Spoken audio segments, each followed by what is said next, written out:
forces aimed at the Earth.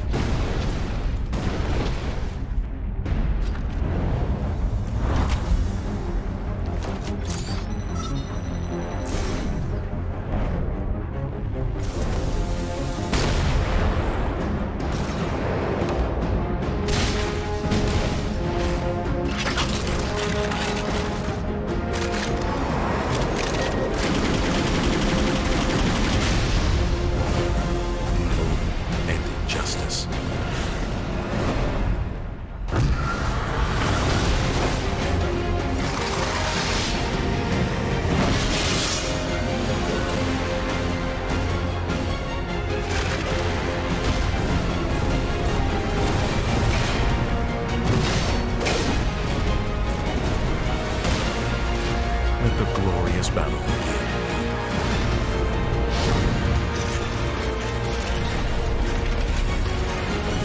Geared up for victory. LG Ultra Gear Gaming Monitor. You can qualify into the King of Nordic by visiting one of our partners. Sweden, SwedishProLeague.se. Finland, CSGOFinland.fi. Denmark, esport.dk. And Norway, gamer.no.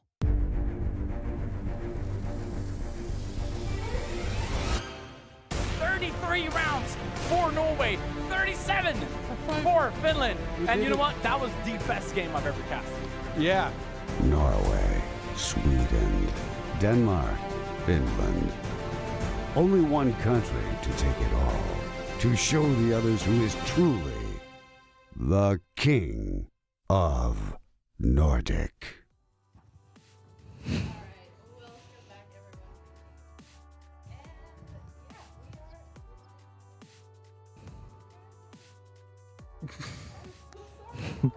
Yeah, so we can talk. Actually, you guys might not hear Mary Sup, right now, guys? but like Mary has some mic issues. Yeah. No, I'm not sure. Can't. Either yeah. way, Hello, we are guys. back once again.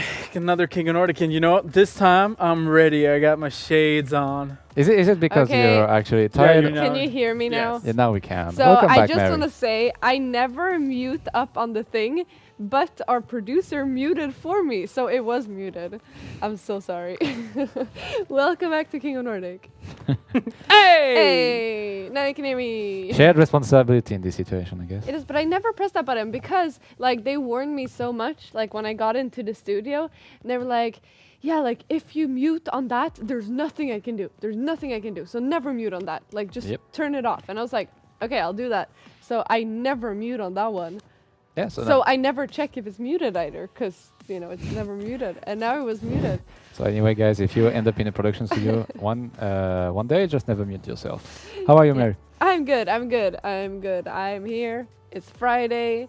It's awesome. It's Eurovision Song Contest tomorrow. We're not going to talk about that. We're going to talk CS. But it is for those who care. Anyway, let's jump straight into today's bracket.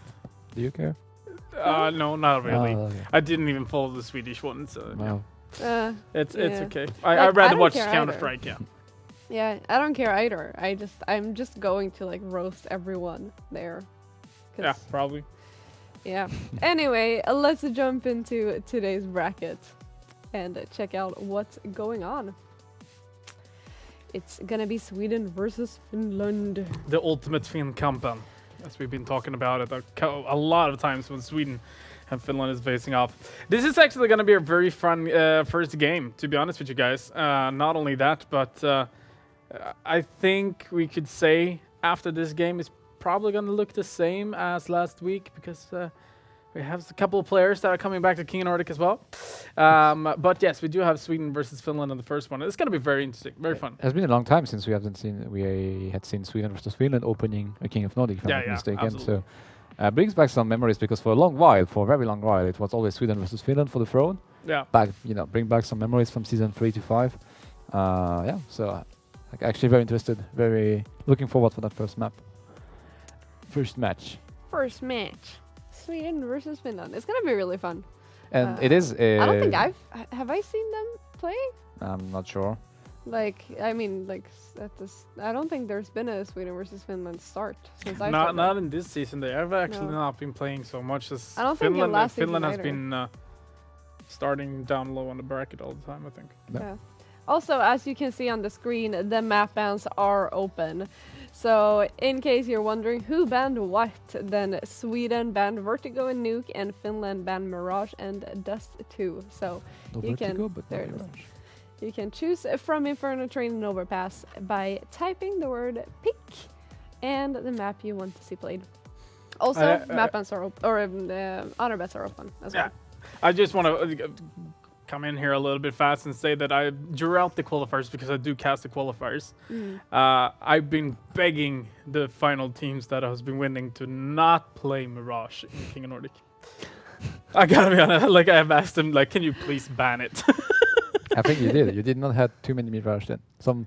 No, absolutely. Well, yeah. Yeah, we It have had depends on quite a lot of qualifiers. Mirages. That's true, and Yeah. it's been quite, going back and forth between the qualifiers where if we're gonna be having a Mirage or not. But actually, it was really fun Finnish qualifiers. We had 3 different maps: Inferno, Train, and I do believe it was Overpass as well. Nice. So it's just fun to not see Mirage all the Yeah, time. That's definitely. fun. Might be something we're gonna see tonight. I understand that. Anyway, Jesper, our lovely Jesper. Also, I didn't introduce anyone today because my Yeah, they get used to it, and it's fine. They Yeah, know us, and whatever. they're gonna have a pop-up popping up like 3, 2, 1. No, Here we go. Oh God! that- Look at us. this That was is- so timed. Us basically, and where you can find us. I think it's maybe important. Maybe Hero Jojo G. I've never used Twitter, and I created an account like maybe 8 years ago, or just like I don't know 7 years ago, something. took us 4 years to find it. Yeah, something like that, and I never changed. Like actually last week, someone wanted to tag me, but like, what is your Twitter? And I was like, I have no clue. I had to go through King of Nordic to find it because I couldn't find myself. Yeah, no, Anyway. but it actually took us 4 years to find his Twitter Yeah. to put it on. Oh Yeah. my God! Otherwise, it was just question mark. I think right? that was during the League of Legends thing because I remember. Yeah, like, that's I true. think so. Yeah. That's actually true. All right. Anyway, do you want to talk about what our lovely hashtag is and Uh-huh. what it does and what you can do with it? Indeed, hashtag King of Nordic is where you can send in your tweets. Just type your tweet like a regular tweet, but end it off with a hashtag King of Nordic, and all of a sudden we have that tweet in our possession, and we can put it up on stream for you guys and show your message to the internet and make it viral. Perhaps not really. Anyway, but you can send in tweets using hashtag King of Nordic and we can read them out. Also, if you want to use Instagram, you can use that as well. Just use the hashtag King of Nordic on your picture that you upload. For example, how you're watching King of Nordic. And I think it's important, especially important tonight, to get your feedbacks, guys, because Yeah. you might have realized we started a bit earlier. We Yeah. never started early any episode of King of Mhm. Nordic. We are trying to adjust our schedule to give you guys more gameplay Yeah. and to not drag the evening too long, because we know it's having a final starting 20 to 30. It might be a bit late, and we're also thinking Yeah. about all our Finnish viewers and players for whom it's even later in general. So this time we go with shorter schedule. Our first match is gonna start 7 instead of 7:30, and semi plus final will be played at an earlier time frame or Yeah. timestamp compared to But- what we used to do. But I really feel like I have more energy. It's only 15 minutes, but I Yeah, feel but like I have more energy. It's still starting also it's a earlier. bit lighter around as well. You know, it's Yeah. not. I Yeah, mean, so You can see the sun. you can see the sun We can see the sun. ish. Ish. So yeah, so just like give us your feedback if you like this format a bit Yeah. more. Make sure to tweet in, and we would love to have your opinion about it. Yeah, I mean, Yeah. it's really fun to actually just make sure to give the players at least a Friday Yes. as well. You guys viewers as well. We know that some of you are really following us to the every minute, and I do believe that a lot of you guys out there is actually playing after watching King of Nordic, and it could be fun to not feel the need to go to bed directly after King of Nordic. Exactly. Anyway, let's take a look at the actual roster for tonight so we can get into the game. Because it's shorter, we also gotta keep it a little bit tighter as well. Exactly, so this is gonna be a fast one. Team Sweden 24/7 or 24/7, but I say 24/7. It is Jonas Hemsk Rantamäki, Ahmed ACM Mishian, sorry, Isaac Falin, Said Jure Johovic, Erik CTR Gustafsson. I did call him setter during the qualifiers. That's not true, so we're just gonna call him CTR. CTO. And they're gonna face off versus so very interesting Finnish team that should pop up any. So they're gonna be facing off against a really good Finnish. Yeah, they're gonna. They're gonna face them off. Hello.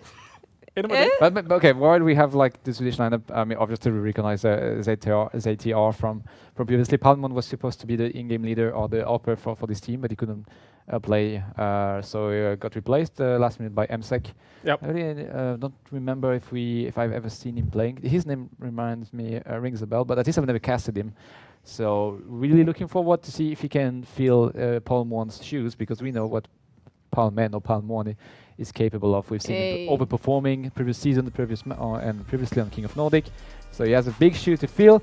And facing the Swedish team, it's Team Finland, Phoenix Esports. Phoenix Esports. With Juhos Kumi, Sutali, Long Keys, Nguyen, Tapilingsi, Copy, Rob Role, Takala, and Joni Helus Lempainen. Once again, sorry about my Finnish pronunciation. But these guys are really good. Very like playing fast forward, very dynamic and entertaining team to watch.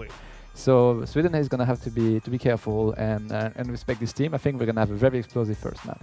Absolutely, and these guys have been throughout the qualifiers. They've actually been winning very confidently as well, with 16-6 to 16. I think it was like between 16-4 to 16-6 scoreline throughout the qualifiers. Yeah. So they've been really on top. It's gonna be really fun to see. Rolle is one of the guys to keep your eyes on. Obviously, Heroes has been one of the players that are sticking out during the qualifiers as well. So it's gonna be really, really fun first game. Yep. All right, and it looks like we're going to lock in terrain for them to play on. So it's going to be on train as well, which is very interesting. I love that map, as we've talked about. It's my favorite map so far. Choo-choo, choo-choo. Lots of trains everywhere, so... Exactly, and we're supposed to be jumping into game in 3 minutes. Yes. So let's make our bets real fast. Jonathan, you want to start us off tonight? I will go Finland, mainly because I kind of would like to have at least a Finnish winner before the end of the season. I really hope this team can do it. For some reason, my gut feeling tells me to follow to support them. So I will go 16-13 for Finland. Okay. Yeah, go. Sorry. Ladies first. All right. I started, I'm actually also going to go Finland. I know not that much about either of the teams. But like as Jonathan said, like I want Denmark to stay to get our kings, and then I want like Finland to be close so they can take over. I want like a Danish versus Finland kind of final tonight. So I'm gonna go Finland as well, but Jesper said they were very confident, so I think I'm gonna go a little bit lower, maybe 16-9. Okay. Yeah, that's almost a steal from mine. Either way, yes, I'm going to be going with Finland as well, and I do believe that they're very confident. I was actually going to be going for 16-9 as well, but now I can go for like 16-10 or something instead. I think it's going to be a really fun game. Sweden is probably going to be starting off very easy. Finland is going to be able to bring it back and perhaps even bring it home, and they're going to be facing off against Norway in the next one. Okay. All right, let's take a look at the standings. We don't have to, come on.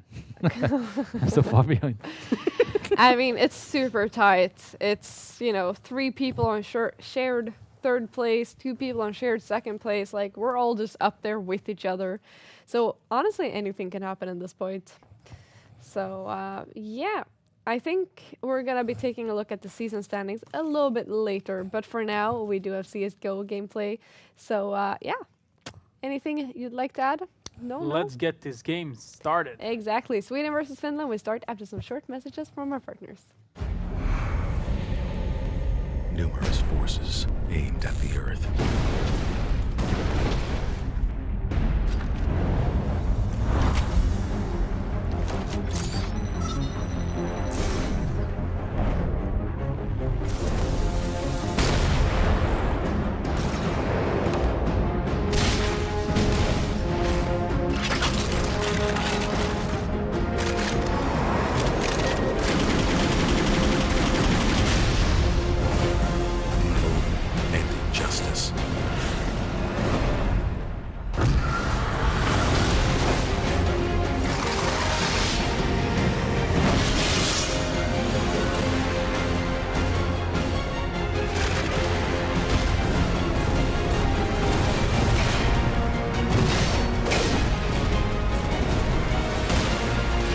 Let the glorious battle begin.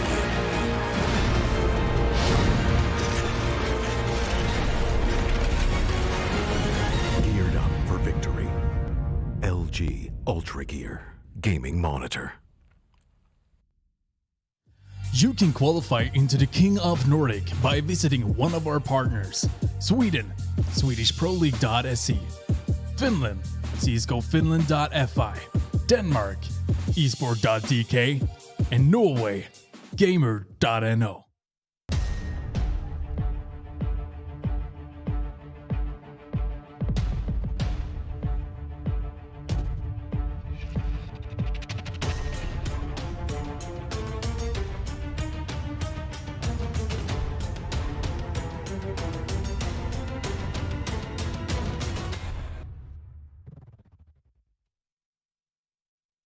This game is brought to you by LG, Clean Drink, and Ninja Casino. All right, welcome back once again. We're at the cashier desk at this point. Gonna be looking forward for the first game. We do have Sweden, we do have Finland. They're gonna be taking it on train. It's gonna be a very fun map. I've seen the. I do believe I saw Finland play on that one, and it has been a very interesting way because Finland. I don't know what it is, but every time I see a Finnish team on train, I always predict Finland. I don't know why. Historically, Finland has always been performing very well. We've seen it even recently with NC, for example. It's a map that overall Finland seems to be confident playing. It's a bit like the old Dust 2 for France, remember? If you remember back in the days, back to 1.6, where all the French teams overall were super dominating on Dust 2, no matter what, no matter the opponents, no matter the level or the gap level between the teams. It was just felt like just a home map for the French people and the French players. And I get the feeling that trend is kind of like the same for Finland. Again, I base this on some impression, what we experienced in King of Nordic. Seen NC also performing very well very recently, and Havu as well on train. I remember the ISF finals last year versus Sweden. I remember, But that's also the thing. I mean, it's a lot about the play styles and a difference between the Nordic countries. Not only the countries, but all over the world. I mean, we do have the Brazilian way of playing Counter-Strike. We do have the Italian one. And the Spanish one, for example, in the Nordic and Sweden, Finland, all that sort of stuff. That's true. And Finland always been that. I kind of feel like Finland has been that sort of team that you never really know where you have them. Like it was the same about Sweden in the final of the ISF. They had some idea, but they never knew exactly how Finland was going to be playing. And you know there, because you were actually on location, how Sweden was so confused about how they were playing. Meanwhile, Finland had everything under control. I agree with you, but we need to keep in mind as well that like the Swedish lineup we brought for ISF was a mix, while Havu was actually an established team, and they had like Zen in the lineup as well as an in-game leader, taking control, and he had the experience of the pro scene, and because he attended majors and stuff. So he probably what he told me afterwards was we had no real plan or no real idea of how Sweden was playing, but we felt comfortable just playing our style and just figuring it out on the moment. And it was like after a few rounds, we just realized let's not give the duels to the Swedish lineup, and we will win that. And so let's see if that translates in this map. First, as you can see, we have the knife run happening right now. It's a best of one. It's trained, so winning the knife run can be decisive, and Sweden wins it. So. Yeah, it's gonna be a very interesting one. 24/7 versus Phoenix. And so 24/7 versus Phoenix Esports, and exactly on train. And now that Sweden won the ninth round, I think what they're going to be able to do is to as I've probably predicted a little bit there in the couch, Sweden is going to be able to start off the game rather good. Going to be able to pick up a couple of rounds on the CT side.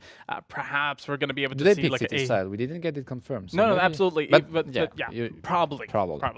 And I do believe that they're going to be able to pick up a couple of rounds. But the question is if they're going to be able to get that 9 rounds that they rather want on a CT side of train, perhaps even 10 rounds, or if Finland is going to be able to bring it back late first half, able to bring it to 8-7. Yeah, I feel sorry. Yeah, I feel like if Sweden decides to pick up the city, obviously because it's train, if they want to have a chance to really switch off on the second half with some kind of hope to win the map or bring it home and move on to the semi-final, like you said, yeah, I would say I would like to see them securing like 10 to 12 rounds. That's what I mean. Yeah. I get the feeling that if they secure less rounds than that, then Finland will take a lead, like a convincing lead, and a lead that Sweden won't be able to Yeah, no, but I get what you mean, because if they're My managing, English is gone. I felt the same way in the beginning of this of the broadcast. Either way, but yeah, I mean, I think on a terror side, being able to pick up more than 6, I'd say 6 rounds are pretty okay. If you can get more than that, then you're doing a great job on the T side. But stop me if I'm wrong, but I think 2 weeks ago we had the situation where Finland was playing that map, exactly, and they were behind Yeah. on their CT side, and they were super decisive on their T side. So it's actually their T side that made them win. Yeah, but at the same time, that's like from team to team, because exactly. otherwise, Yeah, in exactly. one game, for example, Yeah, you're right. you've been witnessing this a lot of times. On a map like Train, perhaps both of the teams are incredible on the CT side, but it could also happen the opposite, that both of the teams are performing really well on the T side, and then us as casters is here as like, yeah, this did not go according to plan. But eventually, what we're going to be able to see is if someone is strong on the CT side, they're probably going to have a tough time on the T side, because most of the teams have a favored side to start on. And I think one thing that is going to be interesting to see is Finland on the T side here, on Train, because we've seen so much from how I'm saying Finland as a lot of teams. A lot of in players general, you don't in specifically general. target this Exactly, team. exactly. So the Finnish playstyle, in my opinion, is a little bit more, are we going to go? We go. It's not like, okay, should we go? Should we throw flashes, smokes? Do you have any information about where they are? Like, Finland is doing it like this. And they're just, okay, are we going to be pushing A side? Yes. Okay. Well, meanwhile, we're pushing. We're calling out where they are. Instead of like a couple of other teams. You know what I'm just thinking about right now? I think I might be completely wrong, but I think I have the feeling that historically in King of Nordic, teams have felt more comfortable and more decisive on their T side. Yeah, absolutely, because you don't feel as much pressure, because the CT side, I think, is more the pressure of that you need to be able to pick up the couple of rounds that you are expected to do. I think the C side requires maybe more discipline, like strategically, and more discipline from the individualities in the team, Yeah. and because you all very often come with mix teams. Maybe it's easier to just go a bit on rampage and savage on the T side, because you're a bit more free. You're like, you have the map for yourself. You decide where you want the action to be located. You're the one pulling the trigger, basically. Yeah. So maybe that's it's something I would like to check. I'm gonna try to get that stat for next week. It would have been fun actually to have all the information about who has been winning, which country has been winning the most of the maps. Like, it would have been fun to have the stats on how many times has Finland won Train. Yeah, it will be interesting. But the problem is with our format is that our kings are only playing one match per week. So maybe Yeah, but I meant in general, like it's- on Train, like who's performing. we could do that. I mean, I think we know. I know for sure. We have all the archives from season 2 till up to nowadays. Season 1. We're gonna have to do some diggings, but Might have that on HLTV actually. No, HLTV no, but Wikipedia maybe. By the way, big shout out to the guys from Wikipedia, because these guys are absolutely amazing. Absolutely. It's out absolutely. of context. We're not partners with them in any kind of No. way. Just Actually, like, thanks to our guy who is doing it. yeah, I mean, it's just always it's very impressive to see like the consistency in the way in how they report accurately scores, and that's not only on CS. Overall, in every single game, it became so natural to just say, okay, I want to get an information. Like for example, today out of CS:GO, it was the MSI in League of Legends, and I'm also a huge League of Legends fan, and I wanted to know the bracket, when is the match starting and stuff. I didn't go to Riot websites or to No, DLC. I just went to absolutely. Wikipedia. Yeah, that's true. And Actually, yesterday I was looking through my own profile. Ah, yeah, you have a profile. Yeah, True. yeah, and I actually have a guy who's doing it, and he's doing it for King of Nordic as well. Big shout out to you, man, because he's actually I went back 2015 apparently was the second week of King of Nordic, week 2, and I'm not sure if that's from the first season or if it's not. I'm not sure. But I do recall it actually started in 2015. Yeah, it was 2015 was King Yeah, of because Nordic's I first season. graduated 2013, and then I worked at the kindergarten 2 years. I know, hard to believe, right? But then 2015 I started with King of Nordic, so I've been here for 4 years, man. Yeah, I joined the season 1 episode 2 because I wasn't supposed to be admin or anything, but I helped QPad and Acer in DreamHack France, and I kind of like took care of a booth for them with activities and stuff, and was doing a bit of casting, a bit of adminning and stuff. And at the time, there was another admin, French admin actually, that was supposed to take care of the King of Nordic. And week 2, it dropped out earlier in the week or something, and then they just contacted me and say, okay, we know it's not really what you do, but you did a good job at DreamHack. Would you like just to help out for this time? It was supposed to be a one-shot.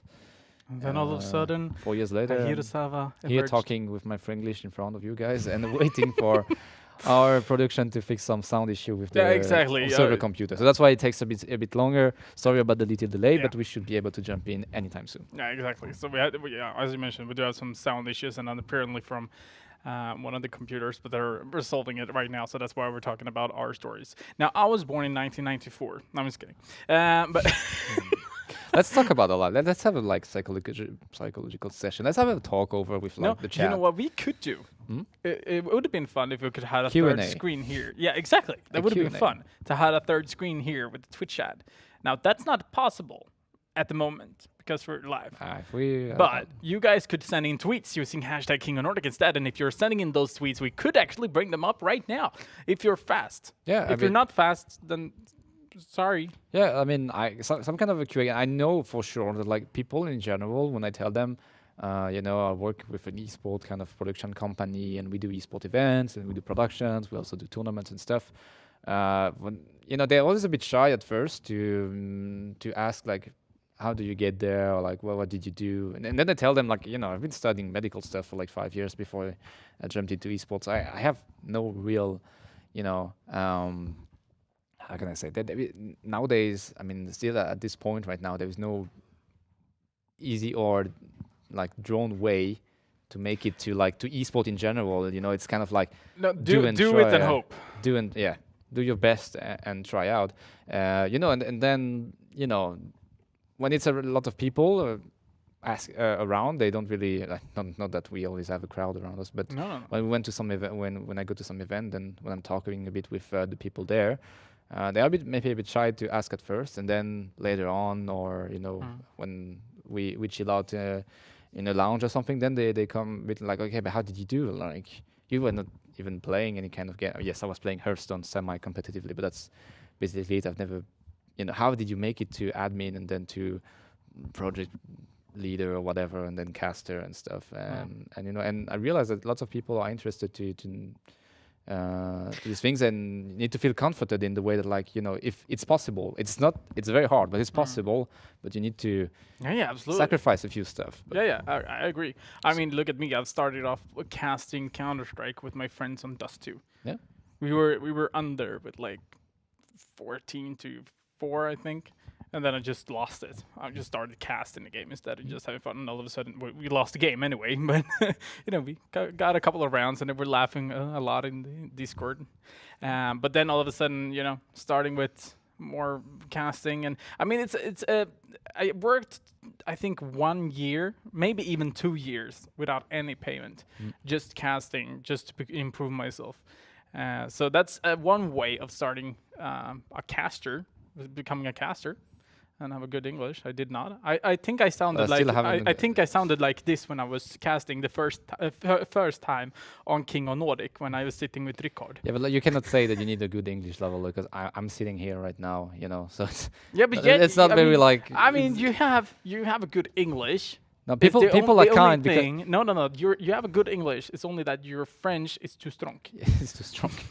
I try to keep it low. But people are kind of like excusing my English because I'm French, you know, because when I say I'm French and they're like, okay, it's fine. If I would be Norwegian or if I would be like, I don't know, like Ukrainian or Ukrainian or I don't know, like I was about to say Russian, but also people are also kind of like understanding. Yeah, because this when you're language Russian is or so French, strong. yeah, like people are like, okay, at least he's decent enough for We me can to understand him. Yeah, we can understand him. So that's maximum we can ask from these people from these countries, you know. That Because is I'm not very sure if I would be for any other country, I don't know if I would be from I don't know, Switzerland or Belgium or something. People will be a bit harsher, I You guess. should be able to speak Yeah, English. like or from the Netherlands, for example. Then people will be like, "Come on, you should be fluent." guy." Yeah, that's actually true. Um, For those of you who are new viewers in here, just want to remind you once more, we do have some sound issues going on at the moment, and the full team of production actually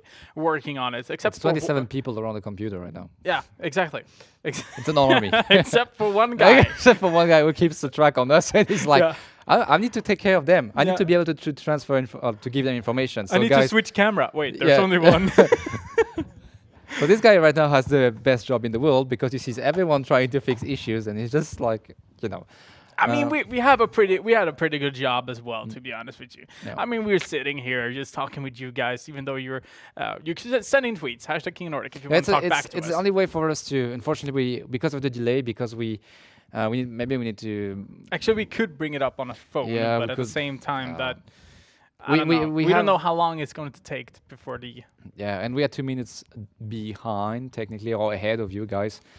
Because we play a tournament with money with cash in the prize pool, so we cannot like broadcast live. Yeah. Very unfortunately, so there The is a qualifiers delay. are live, though. The qualifiers are live, but maybe you can talk a bit for those who want to follow the national qualifiers, because this is something new. Where, when, and how?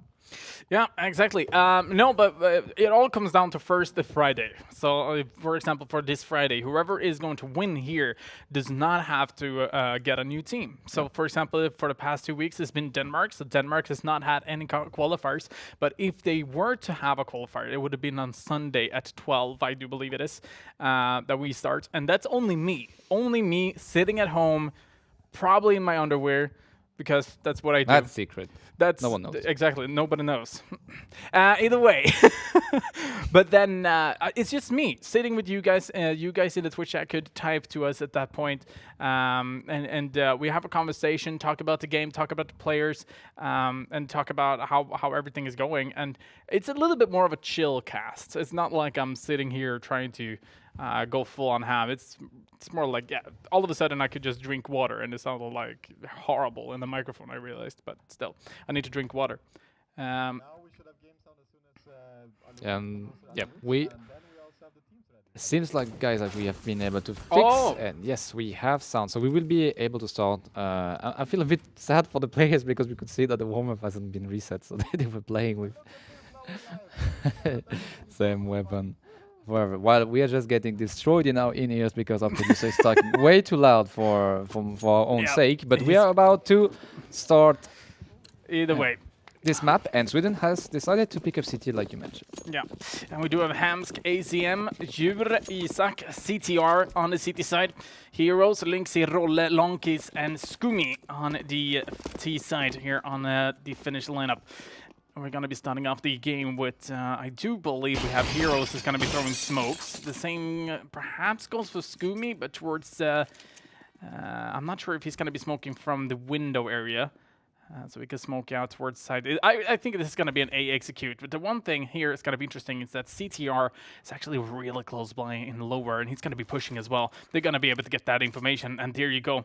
Take a look at that. The smokes is out. Isak is going to be able to get the information, but still we're going to have CTR coming up from behind, and he's probably going to be able to get at least one or two. He should be able to. He's going to be coming up.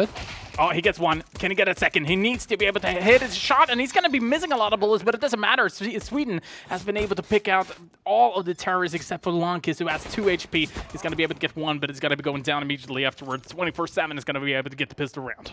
Very, very confusing round. Only one member for Sweden going down, but Finn has been able to somehow secure the bomb or the plant at the very least. So that will give them like an extra $1,500 in their pocket, and they're probably not going to decide to invest. Oh, never mind. Scoomy has already invested in the Mach 10, so the rest of his teammates should do the same. Yes, they will. So very interesting. Zetia didn't get spotted at all around Squeaky. I don't know how that's possible. I think it's more because he came out from behind. They've just been on that location. They've seen if any CTs decided to push, but he had the perfect timing in order to actually get that push done. And now CTR once again is going to be holding. Came from the ladder. Yeah, sorry. he was Okay. he was coming from lower here mind. from B side, went up, went towards Pop Talk. Do it. What do you mean? Never mind. Either way, CTR is going to be able to get one, but he's going to be traded instantly. Lix is going to be able to get that. Hemsk is there with the AUG from a long distance, and the AUG is a very, very powerful weapon. Something that Finland cannot take for granted. On the other hand, they are already out on the B side. They won't be able to prevent the plan, so that's, again, it's a good position for Finland. They are not in good position to win the round, but the bomb plant will give them extra dollars to stack up for their bank, and Hemsek with Jury, never mind, with Jur, are gonna give the defuse, but yeah, it's at the cost of a bomb get planted. So the sad thing to see here is actually that they forced by that round, Finland. they did. And they only got 2 members out of it. They got a bomb plant, absolutely. That's going to be more money in the account. But at the same time, if they were to be able to do the exact same thing, but not forced by, they would have been able to buy AWPs at this point. Yeah, I completely agree. But the fact that they are, despite losing the round, that they are able to get the plan like 2 rounds in a row is a good sign. Absolutely. It's a strong signal. We know how hard it is, especially on train, to get to enter the bomb sites or to get control of it. And they did it without any kind of utility, really. So very impressive. Scoomy is playing back defensive, and he's gonna find it there, getting very aggressive towards that the backside of the B ramp, and he's gonna get into a second duel. He hasn't reloaded yet with his 250, sorry. Yonkis on the other side of the map, getting a 1 so it's a advantage for Finland. Absolutely, and they do have 2 Deagles, 2 P250s to work with. Roll is going to be down to 15 HP. On the other hand, Scoomy is going to be able to do a lot of damage here onto AZM, who's still going to be trying to challenge. You realize that it's better for me to just fall back. If I do die, well, then it means that the B side is going to be completely open, so it's better for me to give up that weapon, and you could definitely see that Scoomy is going to be going for that weapon. So they do have something else to work with as well. No, he's actually not. He's going to be making sure to go instead towards A here, being able to find an entry. He's going to get Molotov. Meanwhile, though, the rest of the terrorists is already out. Isaac's being able to find the first one, but the question is if they're going to be able to find more. They're still down on very low HP. Roulette going to be going down. Links, it goes down. Also, all down to Scoomy, who's being Molotoved earlier. And he goes in. He does manage to pick up a second for himself, but it's not going to be enough. It's going to be a 3rd round coming in from Sweden. And this time, we're going to be able to see a buy round coming in from Finland. Yeah, but no plan for Finland. Credit to Scoomy for holding up so strongly around like the backside of B. He won his first duel. He kind of like canalized the attention on one player, one member from Sweden for like around 20 seconds. Was just not quite enough to give to open the A side for his team. So no bomb plant, but like you said, first buy round for Finland, 5 AKs, all the utilities in the world, and let's see how they convert it, if they can convert it into a first round on the scoreboard.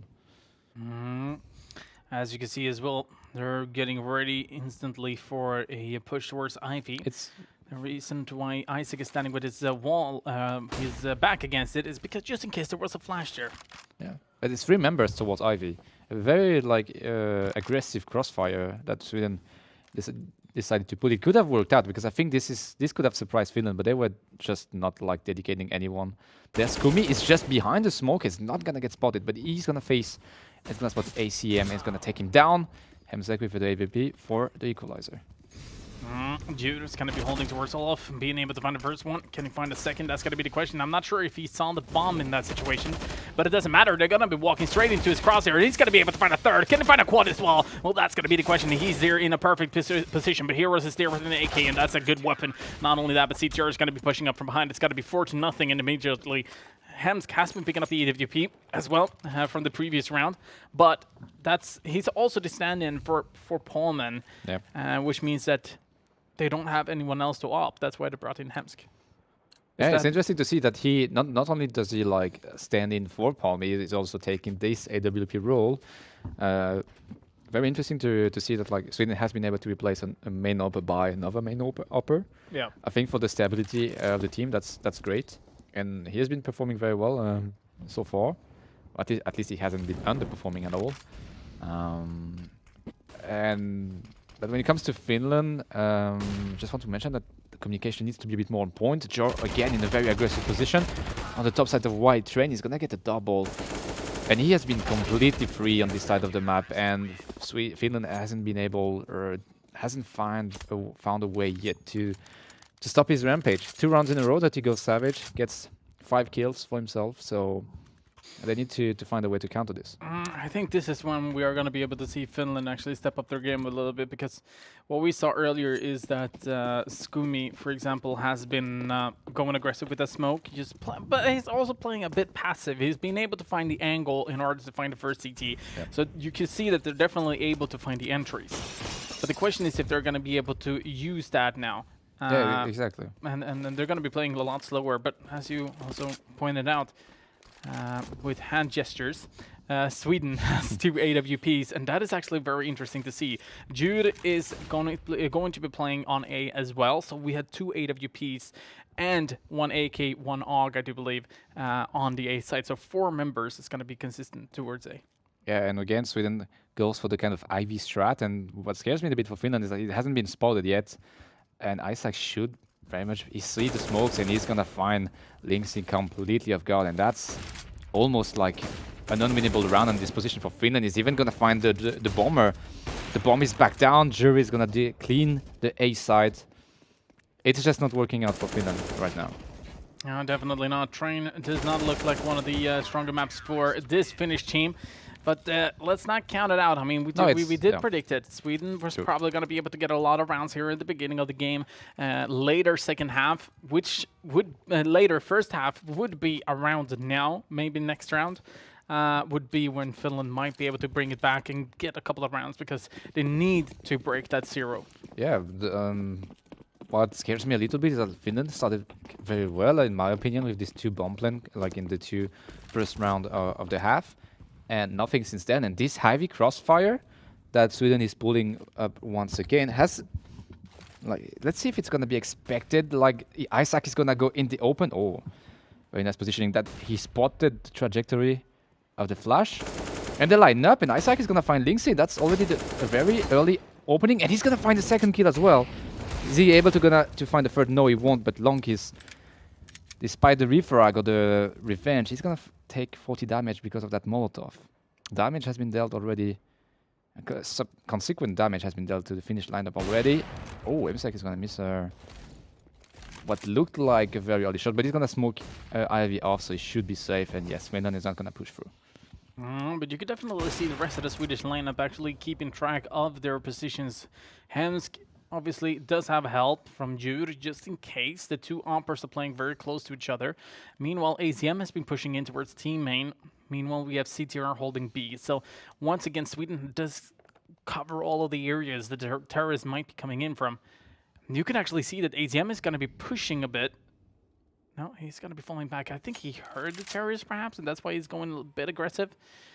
But let's see what Finland is going to be able to do. They need to be able to find at least a bomb plant here so they can get more money out of everything. But once again, there we go. But the smoke there is going to definitely make sure to make it a lot harder. Lonk is going to be first out, and they're going to be able to find the entry. Yes, indeed, CCR is going to be going down, picking up the AUG as well.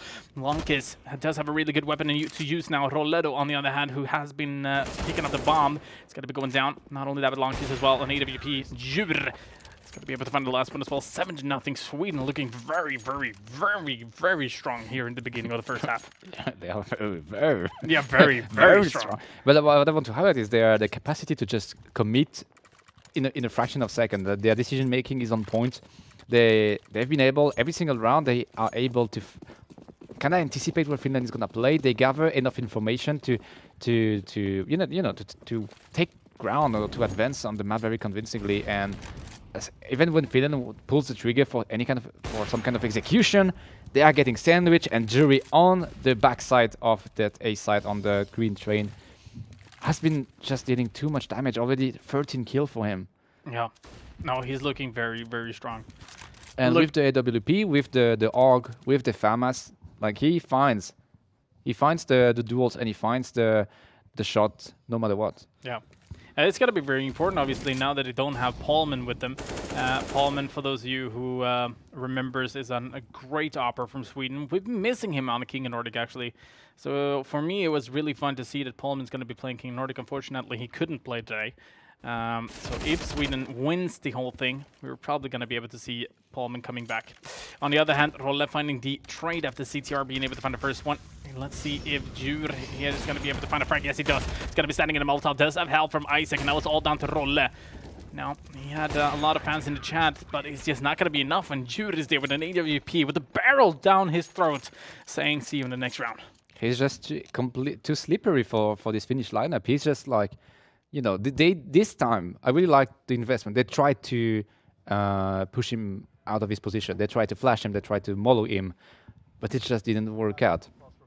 And we have a tactical port for Finland, which I think is great. Yes, it is train. It's their T-side, but they need to put an end to Sweden's momentum. They need, at the very least, like I mentioned, I still think that it's pretty much very much doable, but Finland needs to secure at least like 3 to 4 rounds if they don't want to end up in a situation where basically the pistol round on the second half will be a do or die. Yeah, that's what they need to avoid. And mostly, we could say that the pistol round, at least in my opinion, is in favor of the terrorist side, just because you can go so aggressive towards the side. I mean, if you go in towards B, it's going to be very tough to try to defend that as a CT, because you usually place at least 1 or 2 member there. But yes, indeed, it is going to be very, very important for them to pick up at least. As I was saying, 6 rounds. They need 6 rounds. I think they would be happy with 4 at this point. Absolutely. That's if I would be like I don't know, Finland's in-game leader or coach or whatever, I would tell them, okay, the half is lost already. We are about to enter round 9. The half is lost. It's fine. It was expected. It's strain. It is city side, but we need. There is a limit that we cannot. A limit of round we can't give away. We can give 10 rounds. We can give 11. We cannot give more than that. So I would say, okay, guys, now the target is to not give Sweden more than 11 rounds. That's, I think, what should be the idea or the plan. But okay, Longcase has an AK. He has invested a bit more than the rest of his teammates. So I don't know, maybe some kind of an execution behind him coming up, and it seems like the entire Finnish lineup is gonna go towards B, Jesper. We do have 3 smokes to work with, so we're definitely going to be seeing smokes. 1 on lower, perhaps 2 on sight, and CTR is going to be going up. And I think they're going to be flashing through. Perhaps not. Only that, but CTR is going to be pushing through that smoke, being able to find 2 of his own. Scoomy and Lynx is going to be the victim. Not only that, but CTR is not stopping. He's continuing being able to find Longcast as well. Heroes finally being able to get him down, picking up the AK as well. But one guy took down 3 members, and now all of a sudden it's a 4 versus 2 on a round that Finland actually talked about. We need to do this. We need to be able to get into our B site. We need to get the bomb down. We need money. Yeah, and the thing is, like, it comes up just after Finland took their first tactical post, so it has a big impact. Usually, when you take a pause or a tactical, the team that takes a tactical has like around 75% chance to win the follow-up round. Oh, that shot didn't kill. Very surprising, only dealing 85 damage, but Jur has the information on heroes, and they should have also a good idea where Rolle is gonna be playing. Yes, ACM is gonna find him, and it's not dramatic, but that play from ZT, I would say it's a play from ZT and from Hemsek. That actually smoke was perfectly placed for him to be able to sneak peek on the top right angle of it. So I don't know if it's something that they train, or if it's something that ZT realized, like, okay, there will be a gap on the top right side of the smoke. So if I push towards it, I should have an advantage. Or yeah, it's like the window smoke on Mirage. Exactly. Everybody knows it, and everybody knows that you can peek through there. Maybe this is a new one. I haven't seen it before. I have seen them just smoking off. But here we go. Linksy being able to find an entry. This is very important. Now they might be able to destroy that number 0 and replace it with a number 1. Linksy be fine missing his other shot. That was a very important one. Question is if he can find another replacement. Role's going to be able to find CTR.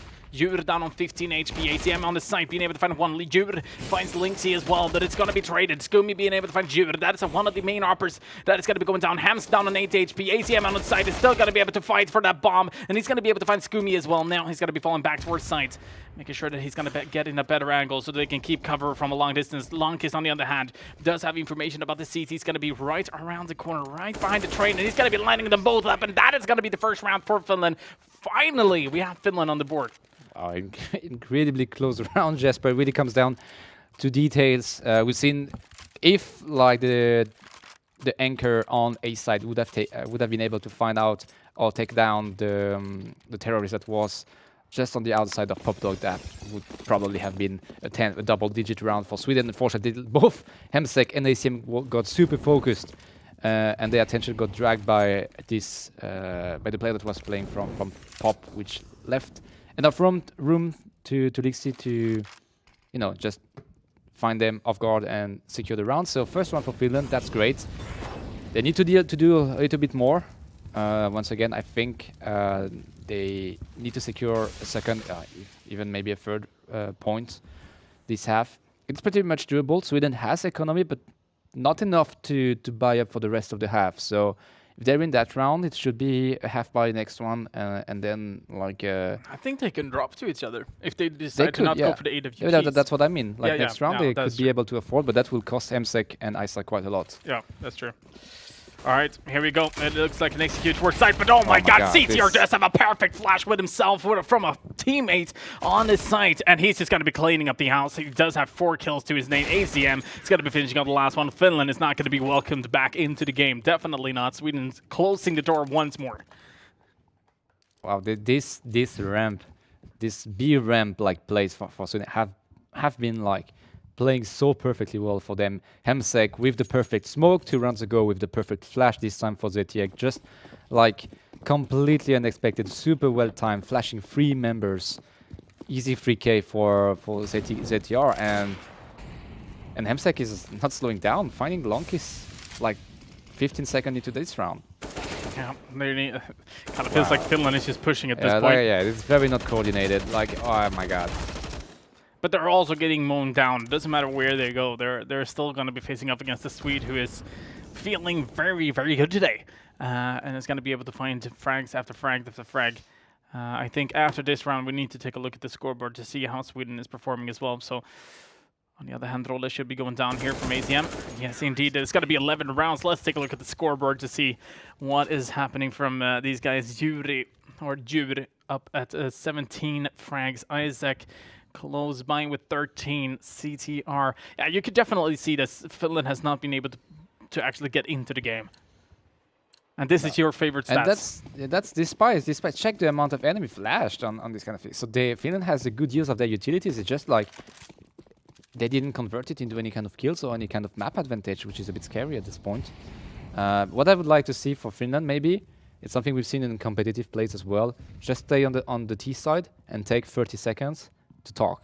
I think like that's what Finland is lacking right now. We've seen the previous one was a complete mess. No structure, just players going all by themselves trying to go for the hero play. I don't want to see that from Finland. They need to secure... it's not over yet. I don't want them to think like that. I don't want them to play like that. Flash, unfortunately, is not gonna catch ACM off guard, and he's gonna get the double. Longkiss is gonna be able to refrag him, but he has taken so much damage in the process. That smoke is buying them some time, but just not enough to get to, not nearly close to the bomb set to get anything out of this round. Yeah, it is now. It is now. Finland needs to secure this one. I think if they can secure this one, this is over. Yeah, definitely. I mean, it doesn't really matter. It's going to be a very tough second half for Finland, no matter what happens from this point on. But one thing's for sure: the second half could end within 2 rounds, or it could end within 3 rounds, or maybe they're going to be able to push it on their Siege side as well. But you don't know. We've seen this so many times at King of Nordic. Even though you're under with 13-2, all of a sudden the greatest comeback in King of Nordic's history is coming back once more to show their face, and then you have a overtime game in the end. I mean, it's. I would love that. Let's see if Finland has the mental, but definitely, I don't know if they have the mental, but they have the skill. Ilonki is finding ZTR's and that's also a player that has been destroying, the player that has been single-handedly destroying Finland on this B side. Unfortunately, Heroes is gonna drop on Hy-Vee. Not only that, but take a look at the ACM back. actually. ACM is going to be pushing up from behind them. The bomb is not going in for the rotation, but take a look at this. ACM is just going to be cleaning both of them out. He's going to be able to see what at least one. Yeah, he gets the information about Scoomy as well. They realize that they need to go in for the peak, and he's going to be cleaning those up as well. The one thing that Finland did good here is that now they can take control over the A side. It's going to be a 2 versus 2. Isaac down on low HP. Roland already on the site, being able to find a Frankenhouse all down to ACM. And one thing that is going to be very interesting also is to see how ACM is going to be tackling this. I think he has so much momentum in his body that he finds the entry and he's just going to go for it. He's not gonna be slowing down or anything. He's just going to be trying to figure out how is he playing. Ninja. And he also has a smoke. And he goes in for it. He's facing an AWP, so Linksy will probably pre-shot this. And if Linksy doesn't connect, this is over for Finland. Oh. He's not. Oh my God! You got to be kidding me. The shot has been missed. Oh my God! He needs to. At least he saves the op. And you know what? Like, it comes down to like mistakes. Unfortunately for Finland, we've seen that Molotov that got thrown into the smoke and connected just before it faded out. So the Molotov had no impact, and that gave enough space to. Sorry, was it ACM? I think so. Sorry, might be wrong, but it just like gave ground to ACM to just freely go for the first challenge, and then it came down to 1v1 versus Linksy with his op. No, I gotta be honest though. Sweden is playing really well. That's something. I don't think Finland is doing too much of a mistakes. To be honest with you, I think what they're doing is. They're just not keeping the focus. They're not being able to find Sweden going aggressive in this sort of situation. Now, though, on the other hand, we do have a 4 versus 4. We do have a 4 versus 3 after Hemsk being able to find the first one. ACM is going to be pushing up from behind once more, and he's going to be able to find the tower. Yes, indeed. And that means that whoever's going to be here close by, Heroes with the bomb close by, Rolla is going to be there with an AWP as well. Definitely going to be tough for them. And they're going to be locked down instantly, I think, because now they're going to be doing the jump down. Jude is going to be there with a C set. He finds one. He cannot be able to secure the second one. But we also have ACM just jumping down, and he's going to be having his knife out. 14-1 is what we have in the beginning of this game. The first half. I did believe that Sweden was going to be able to perform really well in the first half of the game. Yeah, but that's this good. I'm not sure. I mean, Finland does not do a lot of mistakes, to be honest. Sure, there are a couple of rounds where they feel like just do whatever you want. But in the beginning, they played really well. But Sweden does found a way to stop them every single time. Yeah, it would be interesting to see how many times ACM got killed thanks to him out-rotating his opponent. Yeah. I think at least 8 of the 16 he got are from behind. You know, from because he has just been way too good, super good to I don't want to say outsmart, but outthink. Outplay, basically. And outplay this Finnish play. He always ends up in their back somehow, completely unexpected. Finds all the information in the world that is needed for his team, and then just securing 2 kills, 3 kills. Jur has been the god of A sides. It's gonna take a lot to Finland if they want to come back into this first map of the evening. Exactly. Finland is not in a really good position. ACM is going to be coming up from behind every single time. The question is if he's going to be able to do that on the T side. We're going to be figuring it out after this. Numerous forces aimed at the Earth.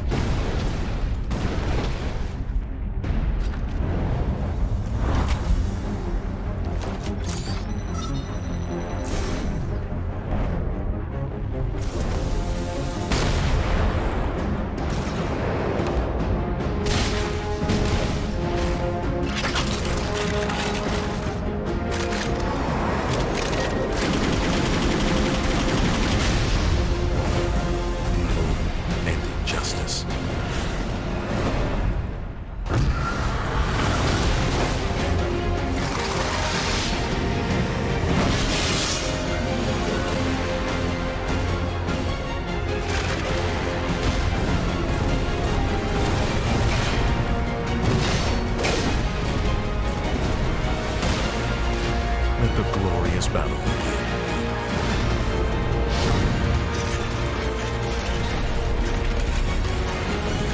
Geared up for victory. LG Ultra Gear Gaming Monitor.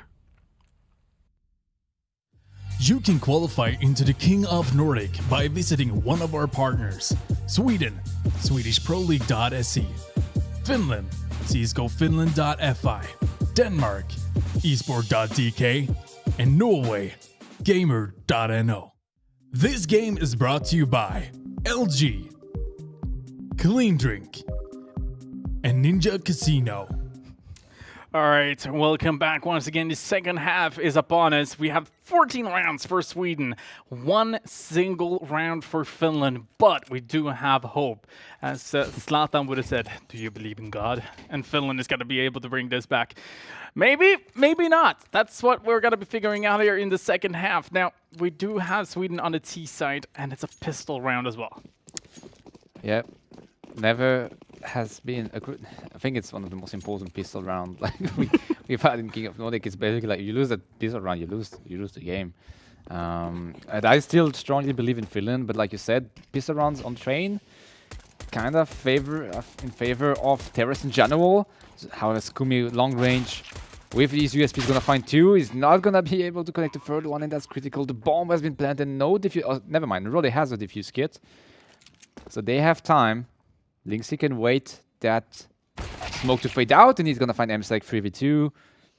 Jur is very close range. He's gonna be able to spot one. Oh my god, it's a bit potato left and right. He's gonna get sandwich! My god! But the flick Yeah, with the Glock. CTR just needs to hide. All that he has full control of where he are, but he doesn't need to really go in for any peek. Roll it down on 28 HP. He has a kit. He does have a kit, but he also have a terrorist that is going to be pushing, and he's just going to be hiding. He knows that he doesn't have the time for it, and it is going to be 15 rounds for Sweden on the board. Match point, and we've been playing 16 rounds. How did that happen, Jesper? It looks so promising for Finland with this very early entries from Scoomy with his USB. How did that happen? How did they? I think overall, I think it's huge. Yeah, to be honest. The flick of the last bullet on his Glock literally crushed Finland's hope, I think. Yeah, but I kind of feel like that was a bit of luck on this point 100%. Because he looked really panicked because he had one CT on his right, one CT on his left. Both were pushing at the same time. He needed to do something about that. The setup was good. I mean, absolutely.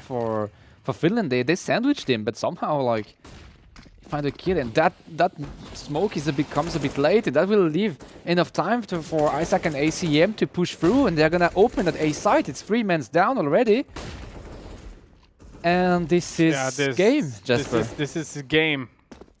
There's no point of saving. 16-1. Yeah, we're a bit shocked. I'm sorry, guys. First, I was not ready for that early, for that very aggressive switch from the producer. But like, oh my god, what happened, Jesper? 16-1. I don't know. 16-1. I think Sweden played really well. Like, they landed every single shot, and it's gonna be very interesting to see how they're gonna be facing off against Norway now. Because the Norwegian team that we do have, you've seen them before. Yeah. They've been performing really well. So it's going to be very fun to see the semifinal. But scratching my beard, you know, I don't really know. Because in my opinion, Finland did play well. The only thing that happened is that Sweden found a way to counter them every single time. And I think one of the reasons is the way that they were holding Ivy.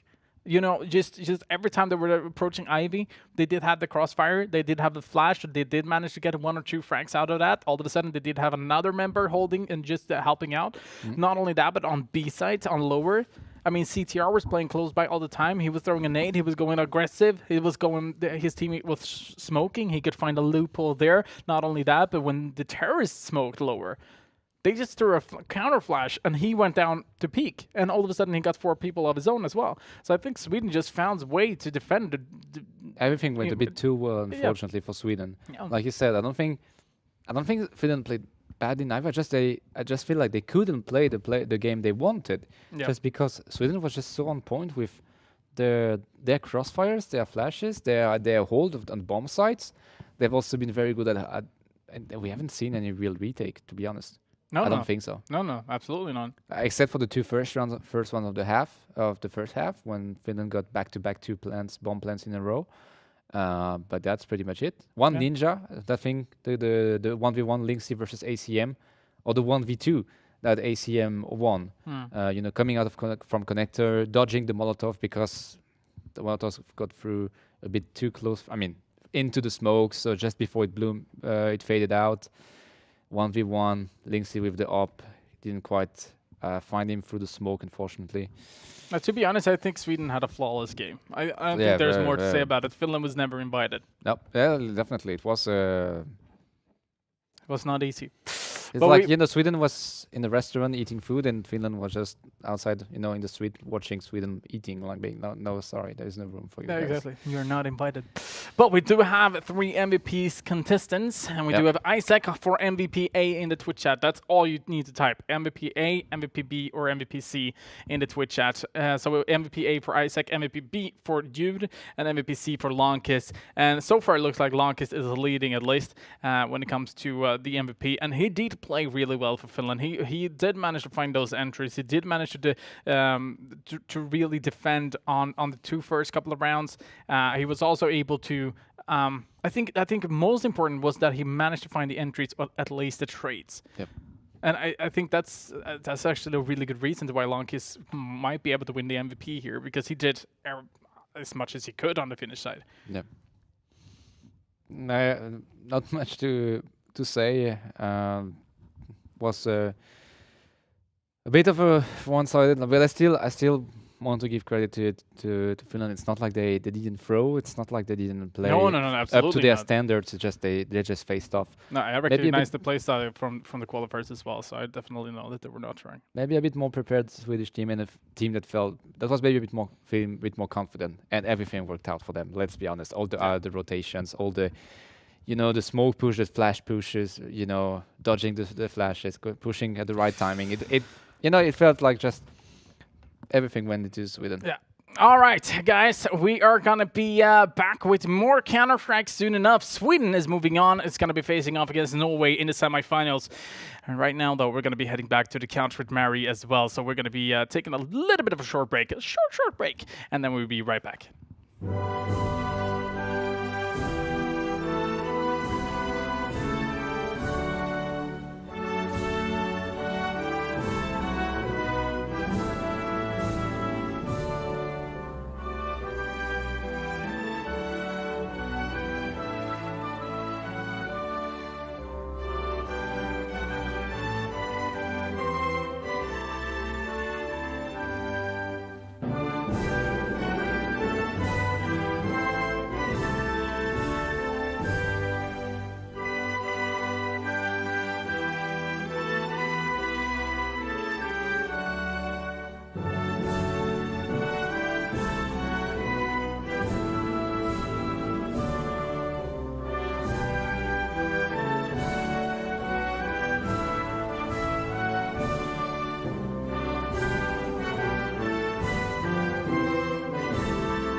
Numerous forces aimed at the Earth.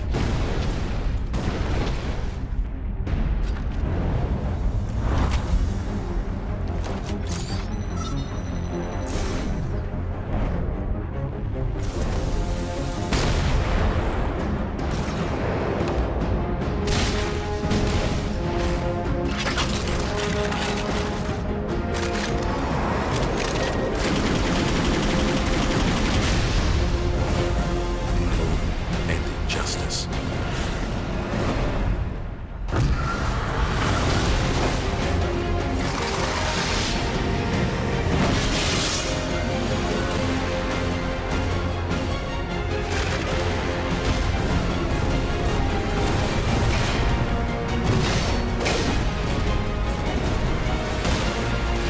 Let the glorious battle begin.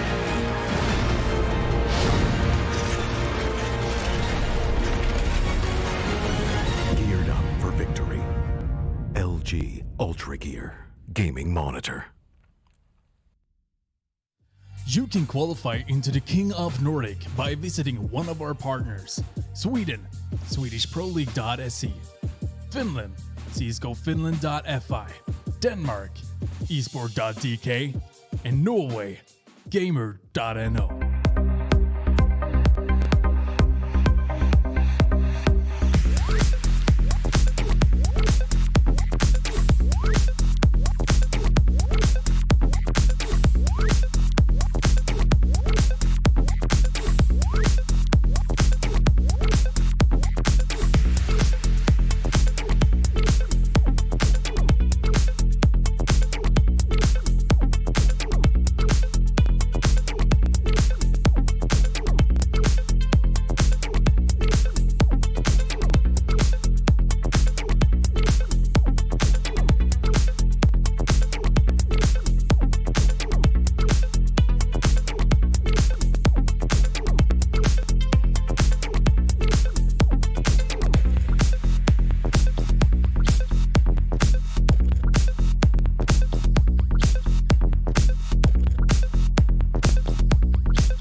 battle.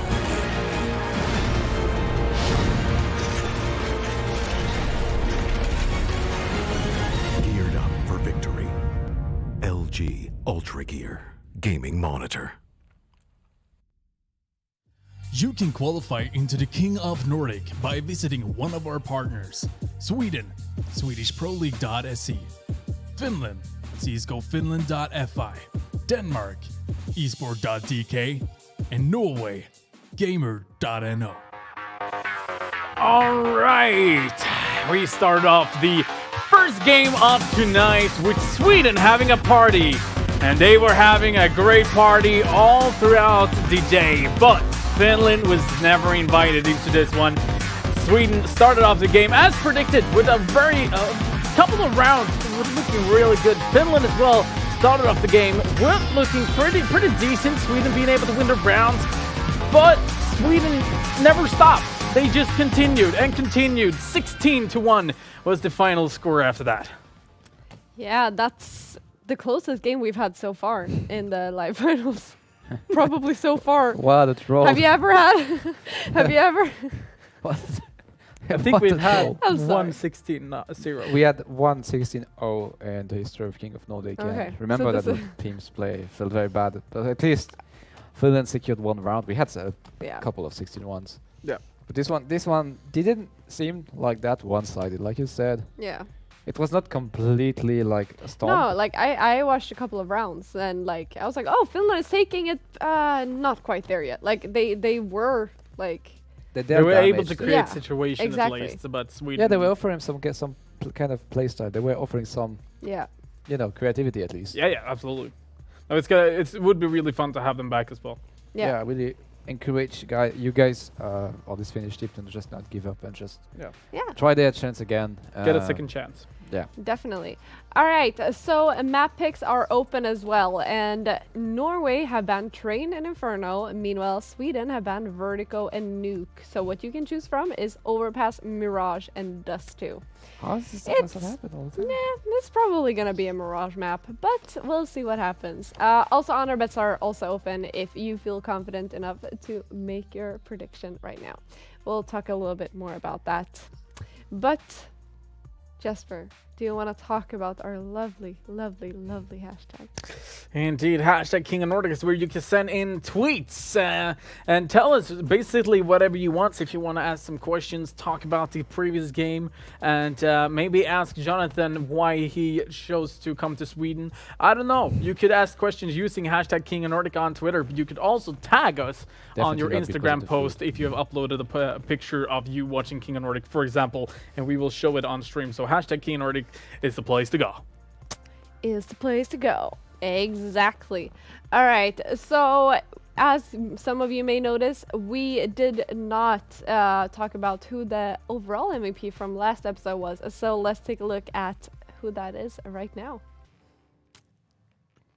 Oh, Hector. Hector. From Team Fast News. Second time. Second time? Yeah. And it was a pretty confident win as well. Yeah, but like we have the stats on the screen as well. Well, that's the stats from one match this time because they didn't have to go through the entire bracket. So this is from the final they played versus Demise last week. Almost a 2 KDA. KD, sorry. 90 KDR, pretty decent. Absolutely, absolutely. I mean, he's very much involved in everything that Denmark is doing at this moment in time as well. He's a facilitator player. He unlocks situation for the team. Yeah.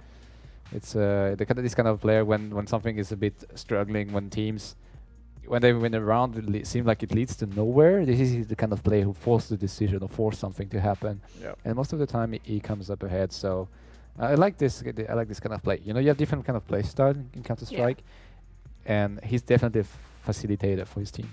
Definitely. If that is English enough, I have absolutely no clue. How would it be in French? Huh? How would you say it? Facilitateur. You're so He's sexy Someone when who you makes it speak easy. He French. makes it easier for his teammates. Yeah. It might sound completely retarded, but this is like he's taking the role when things are locked on the round. Mm.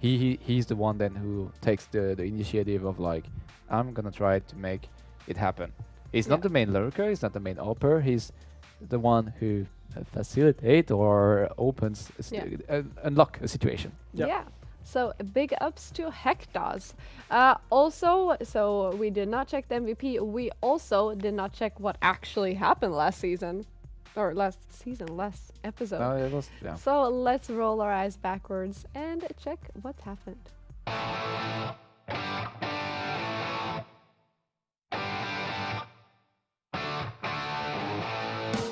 though, on the other hand, we can see the same sort of setup we've seen from, I think it is Denmark. Oh my god, are you serious? Boy.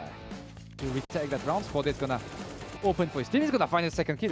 What recoil control coming from him. Savvy is equalizing the manpower. 2v2. 1v2 now from taking ZKS, and Savvy is gonna bring that one home for Norway. 4 kills for himself. He's gonna be able to get the information. Oh yeah, he's gonna be a knife. 100% should be. Or is he gonna go? Oh my god! Oh my god! Oh, such a good play coming in from Mika. This is why. Vladimus is going to be in a very important position. Finds 1, finds 2, finds 3, finds 4! Oh my god, Vladimus cleans up the A site. Might be expecting something incredible here. He's going to be able to see the first one, but it's going to be taken out. Vladimus comes in with an ace on weapon rounds. Very important round, needless to say. So to reposition his crosshair for the long range shot. But at the same time, Dreamcatcher and Barrett finding kills for their team. Obergon is here as well to defend his A side. Barrett with the second AWP shot. He's gonna connect on Savvy. He has information about the third member around short. And that was Sykes who's gonna go down. Yeah. Dreamcatcher is completely isolated, and that's an easy round for Sweden. That was also a full buy run for Norway. Side is not quite connecting head-to-head. He's gonna find one, he's gonna find maybe two, but the defuse is happening, and there is a diffuser in the hand of Norway. He's gonna miss every single shot. Great positioning from Savvy, like just dodging every single bullet. And this is a ninja defuse with 3 Swedish players alive. Only Dreamcatcher has the AWP, so very important for him to get an entry here.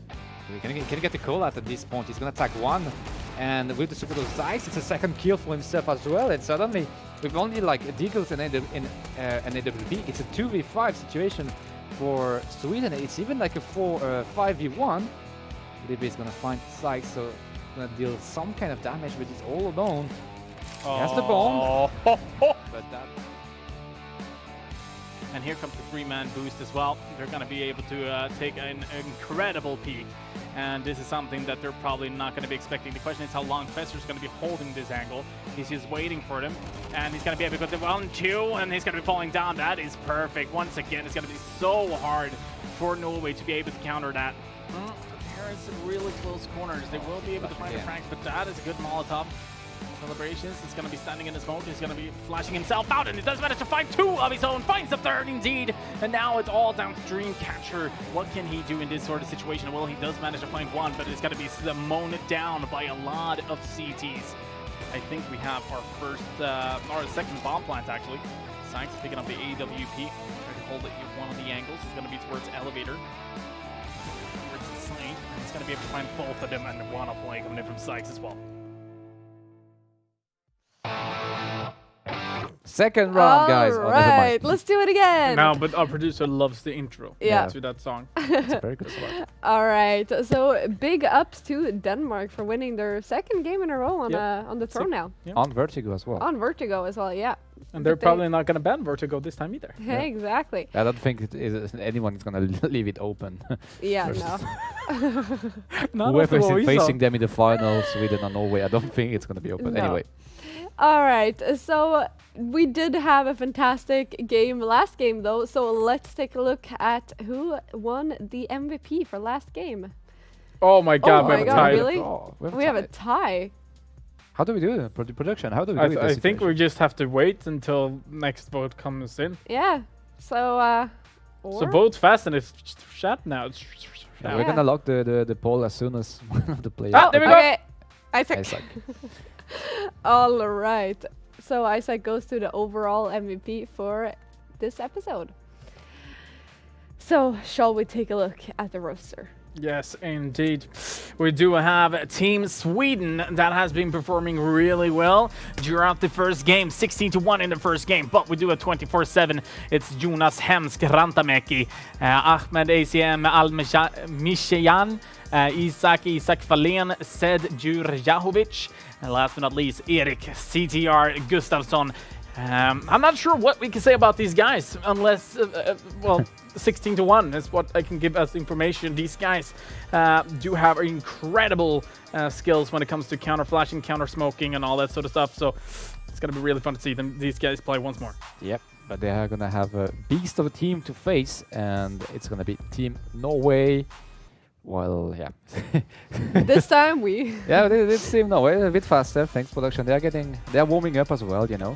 So it's long hair IDC was supposed to be the full demise.no lineup, but things have been changing a bit around, and it's gonna be Daniel Syke Jensen, Johan Sassino Seisen, Anders Savi Sundet, Mikael Mickey Gopp, and Jonathan Reuter.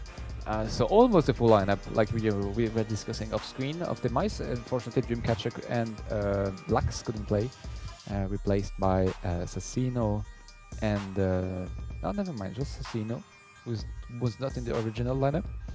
So yes, it's kind of like the team that can really upset Denmark, I think, tonight, and definitely can upset this Swedish team. But Sweden has proven us wrong last map, and has proven us like how confident they are in their playstyle. So should be an interesting matchup.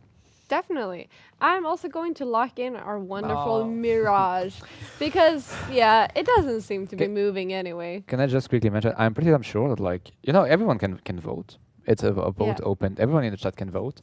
So I'm pretty damn sure that all the teams ask all their friends to just go in the chat and say, okay, now it's the moment. Go into the chat, poof, vote for the map, because they're going through the Steam list. Steam friend list. Yeah. Will be interesting to see if we have some pike on the stream in terms of concurrent at the moment of the map bans. I'm pretty sure that's what happens. Chat interaction. But this is Mirage, very even map, open map. Yeah. Everyone can win. It's gonna be fun. It's gonna be really fun. So are we ready to make our predictions? Because I sure am. Yep. I did underestimate Sweden. We all did. I'm not sure because the Norwegian lineup might. I'm still okay. So I'm just gonna, because of their last performance, I'm gonna go with Sweden, and I'm gonna say 16-8. We should have a clipping of all the highlights of Mary being undecided when it's time to do the honor bet. It's time for your honor bet. I've seen this guys before. I'm just kidding. I'm just kidding. Either way, I will be going with Norway. And I'm going to be going for Norway because I do believe that Sweden had a really good game in the previous one. But we also have Zykes. Sassino is actually a really fun player to watch. Now has never been able to. Well, he's been playing in King Nordic, but he's never been able to qualify now during this season. And every time I've been casting the qualifiers, he's really been trying. So it's fun to see him coming in, and he's actually a really talented player. So I'm gonna be going for Norway, but I think it's gonna be tight. It's gonna be like 16-12. Yeah, I say 16-10 Norway for. For just I don't know, because that's how I feel, but I've been wrong every single time since the beginning of the season. So if you guys want to get points, you should probably vote for Sweden, but I root for Norway 16-10. All right, so let's take a quick look at the season standings before we go into game. Yeah, nothing has changed changed a little bit. Almost nothing. It's just a few 1 point of. Yeah. All right. Yeah, I'm 4th place now, so. All right. And we're gonna maybe have a sneak peek at the all-time standings. Yeah. Obviously, Mousy and OG still on the top. I'm closing in on you, Byberg. It's still 14 points, but still. But you're closing in. Indeed. All right, let's get into game. So, Sweden versus Norway. We'll start out with some short messages from my partners. Numerous forces aimed at the Earth.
Ultra Gear Gaming Monitor. You can qualify into the King of Nordic by visiting one of our partners: Sweden, SwedishProLeague.se; Finland, CSGOFinland.fi; Denmark, Esport.dk; and Norway, Gamer.no.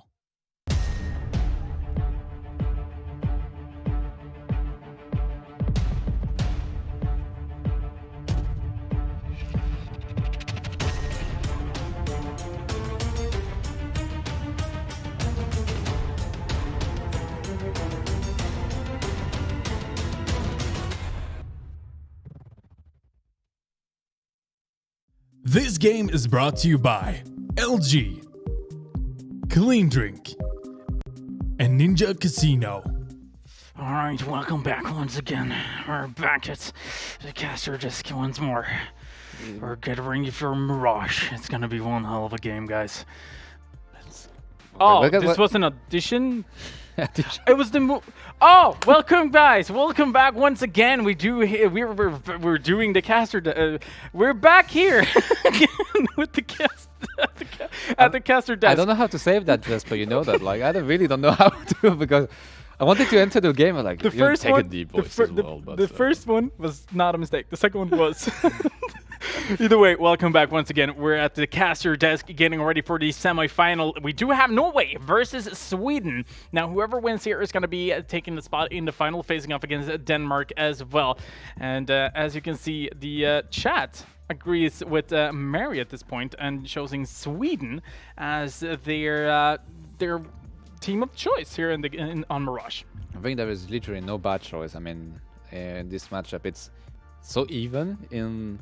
You know, we know what we...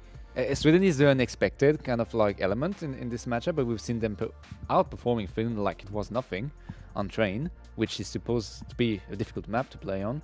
And we know this Norwegian lineup from previous episodes, and we know what they're capable of, and we know their consistency. We know they have insane shot calling in the team as well, and insane individual skill as well. So it's what will prevail in this match. Is it the consistency, the structure, the in-game leading, or the exotic, unexpected playstyle from Sweden, the super heavy out rotation from ACM? Is he gonna be able to perform as well as he did on Train regarding his positioning? Is Jer gonna be able to single-handedly hold all the both bomb side by himself?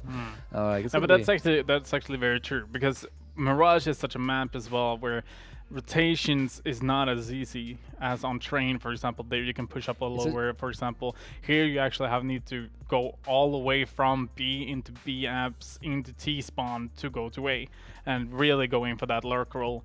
And as far as I know, I think Norway's gonna keep track of T spawn whenever they're going on the rotation or whatever. And I do believe that we're gonna be seeing a Norway that is playing very passive on the T side, just holding the angles, waiting for any CTs to make mistakes.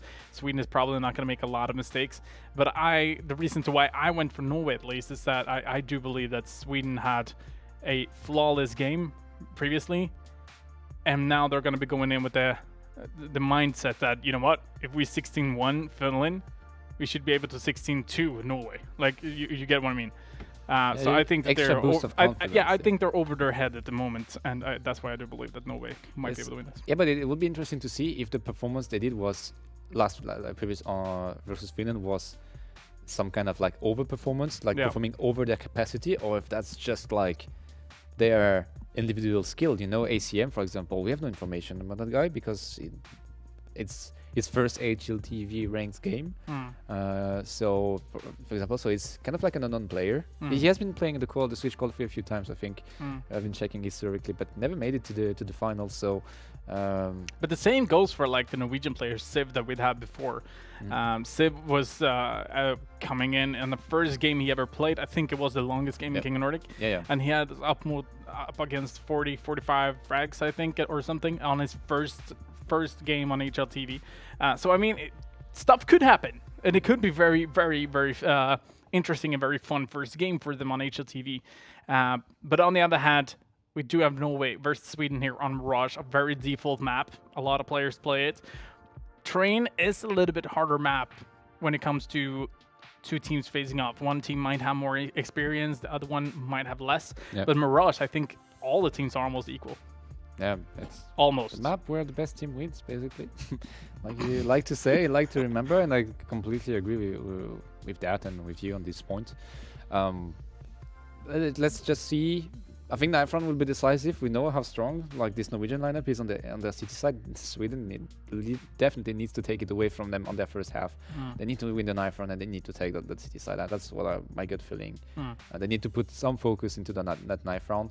And we keep saying it's because we play a best of ones. This Nifron can be decisive. We've seen Sweden getting like the city side on train previous map that maybe played in their favor as well, winning the knife round, starting CT, getting convincing few first rounds, and then just rolling on the opponents. So I want to see a convincing Sweden on this knife round. Yeah, exactly. That's actually very true. Now we're gonna be switching the UI because it is Sweden versus Norway, and 24/7 versus long hair incoming. So we do have Reuter, Sykes, Sasinho, Miki, and Savvy. And then we also have ACM, Isaac, CTR, Hemsk, and Djur as well. Now they're going to go in for the knife round. Looks like Sweden is dominating the knife rounds. So far, at least. Miki. Oh, team knife from MSEC, but that fortunately he recovered. Yeah. Well, Sweden being able to win the knife round. They're going to decide which side. Yeah, take the seat decide, exactly. So it's going to be very interesting to see how Norway is going to be able to react to this, because if they watched the previous game, they know that Sweden is really strong when it comes to defending their sites, at least on train. But if you're seeing how impressive they were on train, you should expect something on the CT side as well. Perhaps pushes, perhaps like all these sort of stuff. So it's going to be very, very interesting to see. Now Norway seems to talk a little bit here. Looks like they're not 100% ready just yet. And I think it's Sykes being a bit AFK right now. You see, figuring maybe some stuff we should start within a few seconds. But yeah, like the fact that Sweden took away. We know that Norway can perform. This lineup can perform on their T side, but I just feel, like I said, that they perform maybe a bit better on the city side. The only problem is like, is Sweden gonna be able to, like you mentioned, this aggressive play? We've seen CTR playing almost single-handedly on train on the B-bomb side on the ramp, and getting like 5-6 kills of in a matter of 2 rounds for himself. It's a bit harder to put on Mirage. Yeah, no, I definitely agree. Hemsack is on fire, and this during the warm-ups. No, you know, every team, and this is a public message. Every team needs to have a warm-up hero. Every team needs to have a warm-up hero. Okay. The one guy who takes the warm-up all too serious and just going full force. I take this very seriously. You know what? Because when I get destroyed during the warm-up, I enter the map a bit pissed. You know, I have a grudge. I have this thing that blocks me a bit in the throat. You know, when I get spawn killed, like again and again, and like, you know, and yeah, like I get just. I'm way too try hard by the grenades as well. No, guys, please don't nade the warm-up. This is just. No, but it's just routine for me. Like, I have everything I buy on my numpad, or what's it called? Numpad. Yeah, numpad. So I buy everything. It's like 5-0. Then I get AK and the armor and helmet, and then just all my 4 fingers, and then I have all the nades. Like, it's such a routine for me, so it doesn't matter. Every time I buy and warm up, it's like done. All right, we do have the game starting here. 24/7 versus long hair. I don't care. It's a rap melody coming in straight from Norway, released next week. Long hair, I don't care. How did I miss that? I said incoming before that, so it doesn't matter. Sorry. Well, Norway looks like they're going to be starting towards the B site, and usually on the pistol round here, Mirage, after seeing 10 maps of Mirage, usually start with 3 CTs towards the B side, but that is a perfect flash once again, but it's going to be traded instantly, so that's a very good trade coming in for Norway. Now on the other hand, Sav is going to be going crazy. CTR on the side is going to be able to find 1. Can he find a second? Yes, he does. Asino is going to be going down. Miko being able to find a trade 2 versus 2. Hemsk is going to be on short. He's going to be sneaking his way. AZM on the other side. It's going to be towards kitchen, and Hemsk is going to be able to get a lot of information. Can he be able to find a frag? Yes, he does. Sykes, the only player remaining, does have a P250 to use. But right now, they're just going to be hiding. It looks like they're going to be giving away the bomb plant, though. He should be able, if he has a good timing, he should be able to get a bomb. But now you get spotted, and he's still afraid of MSEC being short, but he has been rotating all towards window, from window to kitchen, and seems like Sykes is gonna go on an adventure around connector. MSEC, however, has been rotating, and he's gonna be, he's gonna spot him and just not gonna leave him any glitter of chance of a hope. Just, you know, one tap straight into the head. It's a crosshair placement. It's basically just that. If you can predict that, I mean, USP is one of the greater pistols as well. So without the helmet, it's obviously going to be on one tap. It is one of the strongest weapon in my opinion in the game. Like it's not an opinion. I mean, like, Deagle, it's a good weapon, and you can headshot even though they have a helmet. But with USP, it's the accuracy, and it's so cheap, and you get it for free if you're a CT, right? It's so cheap, you get it for free. No. Yeah, that was a stupid moment. Caster carry, whatever. We do have the first round on Sweden, obviously. We do have 2 SMGs. Did he spot the head from Slice from window? I'm not quite sure. Only has a USP though. Oh my god, this is like a little train. But Isaac is getting 1, he's getting 2 with his FAMAS, and Raito and Savia equalizing the manpower. Now it comes down to Sassino, all down to Sassino. He founds the head of Jury. So this round has already costed a lot to Sweden, and MSEC has no weapon at all. Could have turned dramatically bad. Unfortunately for Norway, Sassino finds the one with the weapon, without the weapon. Sorry. Yeah. Yeah, but they did manage to take out 4 members of the Swedish lineup, which means that their economy is not going to be great. They are going to be able to buy up. They do have AWP on Hemsk, who's probably going to be head towards mid. Yes, indeed. It's going to be going towards connector to get a peek instead. And he's just waiting to see any terrorists going aggressive, but it doesn't look like that's going to be happening. Jude, on the other hand, is going to get boosted up. They're going to be making sure to get mid control completely here, Sweden. On the other hand, the question is if they're holding underground. Yes, they do. Isaac looks like he's going to be taking an off position here. This is pretty dairy because no one has been checking. I mean, the only thing they have is Hemsk taking a look at mid. He's going to be able to find at least 1 frag. But the question is if they're going to be able to find more. Savage down on 15 HP as well. Hemsk being able to find Sykes. And towards Palace. Now it's going to be taking the look towards mid once more in connector. And Savvy, he wants to go in for the peak, and they're going to be waiting for the flash. Should be a frag here. Or no, actually, he was hiding so far behind Asiam, being able to find Savvy. All down to Sassino in a 1 versus 4. Can he be able to do this? It's going to be the question. They're going to be holding from connector, so he knows that for sure. He's going to be throwing a flash. Try to go in for the peak. He's going to be taken out from Jur. Was a bit flashed here, but at the same time, if you're managing to get that first frag, it's going to be interesting. Now, though, we do have a early tactical pause coming in from Norway.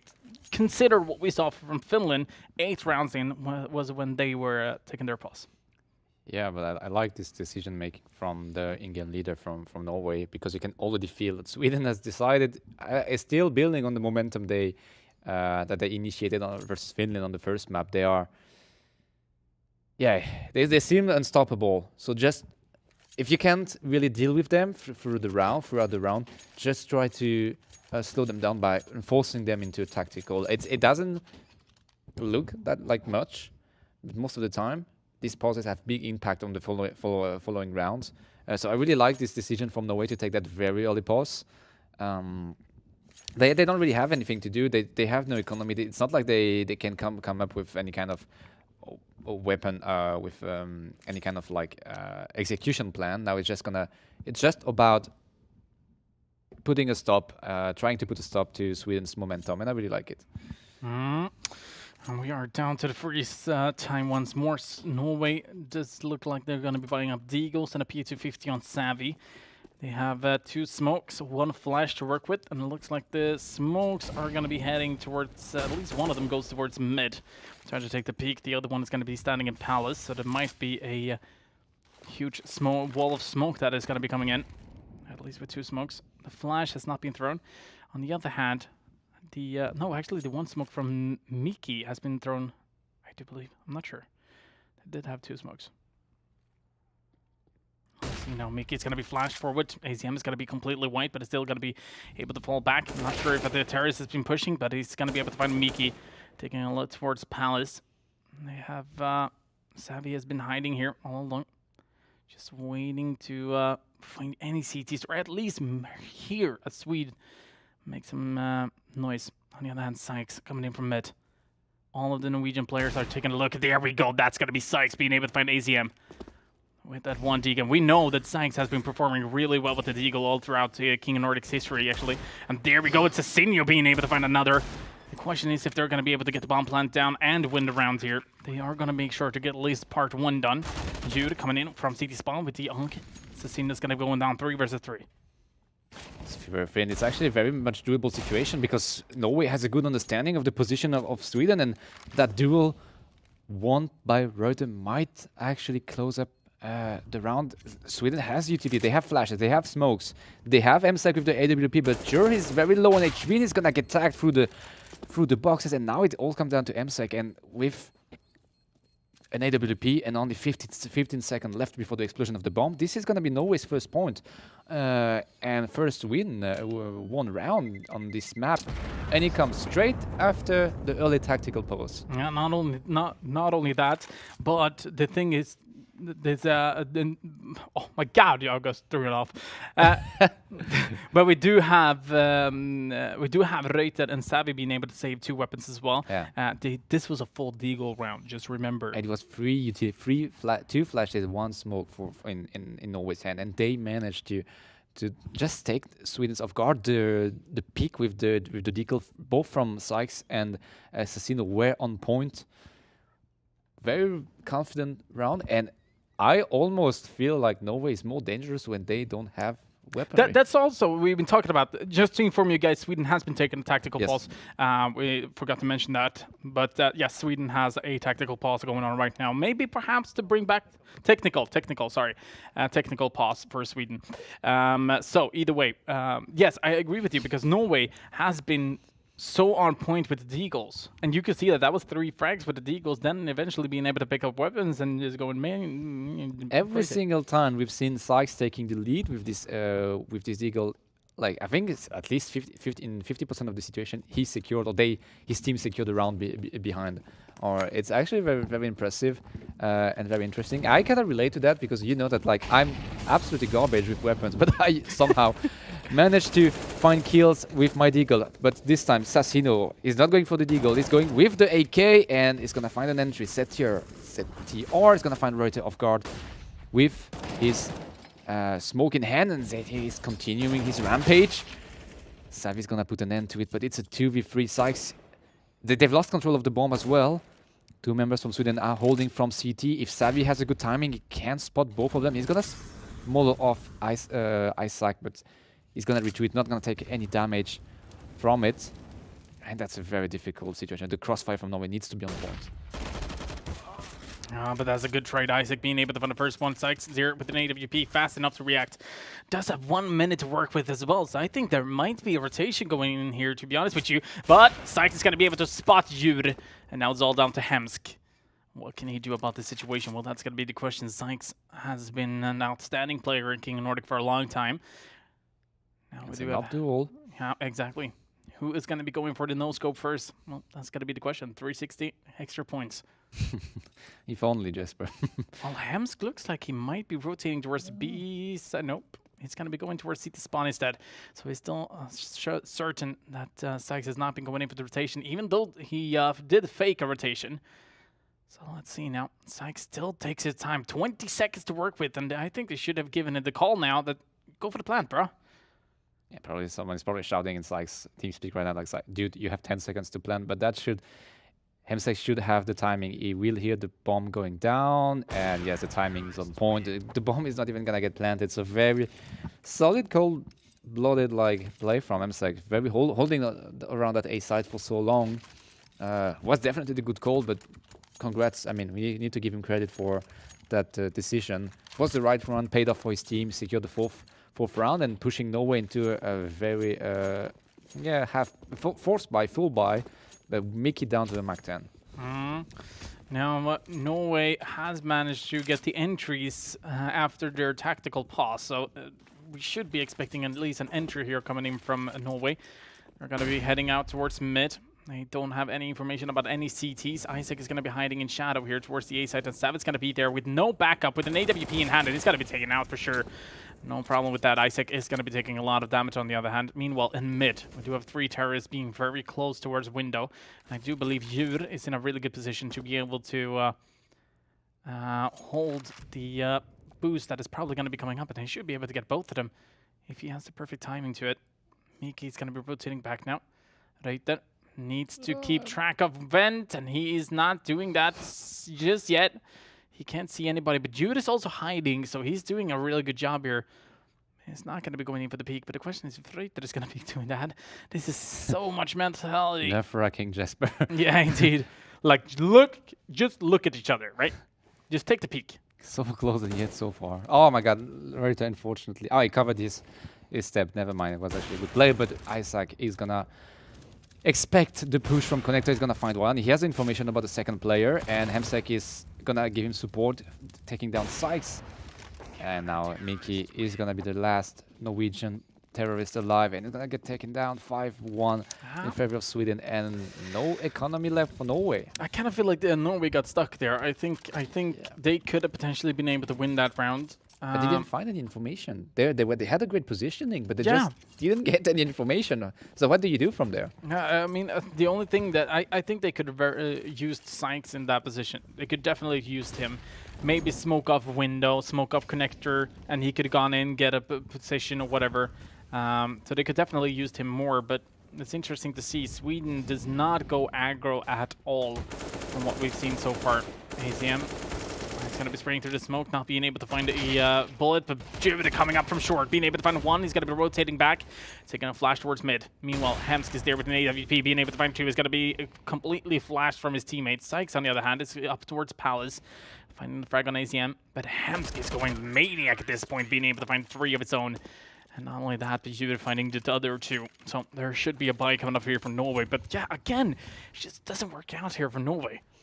I'm not too scared, like too afraid for Norway right now. We know it's not their favorite side, and we know that they prefer to play on their city side. But once again, it comes down to how much can you afford to lose at this point, because Sweden is looking very strong. They have the double up setup this time with ACM and MSEC, and MSEC has been finding the openers for his team. He's been finding the angles, and unfortunately, Norway, it seems like Sweden is playing very well this map as well. Like, completely blocking out Norway every time they initiate an action to try to get some information. Norway just can't figure out where they are playing from. And this time they are gonna push aggressively from Rem towards the smoke with the support of the flash. ACM is waiting close range with his AWP. He's gonna get pushed back to connector because he got completely wide. The bomb plant should happen behind the smoke, but ACM, he's gonna find Reuter's head. And that's the bomb announce, and back to square one. And back to your studies, basically. ACM finding a second kill. And with the support of MSEC from CT, it's a 2v4. Miki's coming from the back. It's a good rotation from him. And now it's a duel Miki versus Jury. A bit potato, left and right. Some shot got missed, but in the end, Sweden comes ahead. Yeah, absolutely. And I kind of feel, you know, that kill from ACM. It's pretty usual, but you do have somewhat of an idea when you're standing in connector against the left side of the door. You actually have somewhat of an idea about where the bomb might be planted, and that was his only option. Either that place that he was shooting now, or in the middle of the box. Definitely. He can't go for the default shot because this stairs in the way. So I mean, it was just a very important shot to get, and he managed to get it. For Reuter, on the other hand, is going to be using his deagle, being able to find a frag. I6 is there for the trade instantly. Once again, Norway's going to be going for the deagle, so this time it does not work out as much as it did last time. Norway hasn't been able to take any kind of ground. They have no information. They are pushed back towards ARAM and Palace. Sykes is trying to come from underpass, but Jur should be able to spot him. It's all about timing. But even in this position, Sykes is completely locked now. And he will get spotted, and somehow will find Jury's head. He's down to 1 HP though. He has his deagle. But he only needs 1 bullet anyway. Yeah, it's like an AWP, you know? Exactly. It's like, it doesn't matter how much... Sykes is an alternative upper. Not sure where that was going. Either way, looks like the terrorist is going to be heading towards the B side at least, and CTR is going to be the one who's going to be defending that, and he should be able to see the terrorist any second now. Oh, okay. He's hiding on site. He's not going to be. The support is far. Yeah, but it doesn't get any information either. The only information he's going to get is now when they're going to be jumping down. That's the sound. Now they have the information. CTR hiding on the side, being able to find the first one. Yes, indeed. The second one is going to be just around the corner. Savvy being able to get the frag. Now they're going to be able to pick up a weapon as well. He should be able to go for the bomb plant. He's going to be doing that in the corner in the safe spot. ACM with the AWP is going to be coming in for short. It did not plant. Oh my god, no. Oh god. Yeah, that's unfortunate. ACM is going to be going aggressive as well. And they're Savvy being able to find the first one, but not the second. And the Molotov is going to be in the way. That's very unfortunate for Savvy. He could have been playing heroic play. He could have been heroic. Sorry, for his team. He had the plan. He had time. He had the cover of the smoke. But that have like 0.1 second when you just like stop holding the plant button. Gave enough time to Sweden to push him, and didn't benefit that much from the cover of the smoke after it. So he couldn't really hide behind it. Good play from Sweden again. A bit unfortunate for Norway, 8-1. But this is a full investment again for Norway. It's a must-won. They need to win that round basically, because they need to start to secure some economy for themselves as well. Otherwise, it's gonna be they're gonna have to wait quite a while before another full weapon or full equipped round. Sorry, I've lost a bit myself in this sentence, but what I wanted to say, what it comes down to is Norway needs to win that round. Yeah, exactly. Sweden has been winning in the first half, but Norway needs to get back on the track here. Cezinio is going to be the one picking up the AWP. It's very important for them. You can see that Norway is very spread out, and they're going to be trying to go for the entries, obviously. They're smoking off one way. Savvy has a good position here to be able to find, I think it is CTR. Yes, indeed. He's going to be able to find him. Yes, indeed. That's going to be a first entry. He's going to be pushing in, going aggressive. And now the question is if he's going to be checking towards... Oh, he has not checking, and Isaac is going to be able to get a free frag from that. Very important to keep your angles. And there we go. That's a lot of information. Cezinio being able to find Hamskin. That's been one of the key players in Sweden. With his AWP, he's been holding the angles that has been tough to get. And also going in for the quick frags. Now, on the other hand, this is in favor for Norway. They do have 4 members alive. Sweden only has 3. But they also have the momentum from what we've seen before. But right there we go. ACM is going to be going down. Isaac and Jude should probably go for a save here. Because even though they've been winning 8 rounds, Norway has been doing so much damage that their economy is actually not that great at this moment in time. Jude is going to be going down. That's it. That's up down as well. So yes, Sweden should be able. Will probably reinvest in the next round into it. But that's almost 5k gone.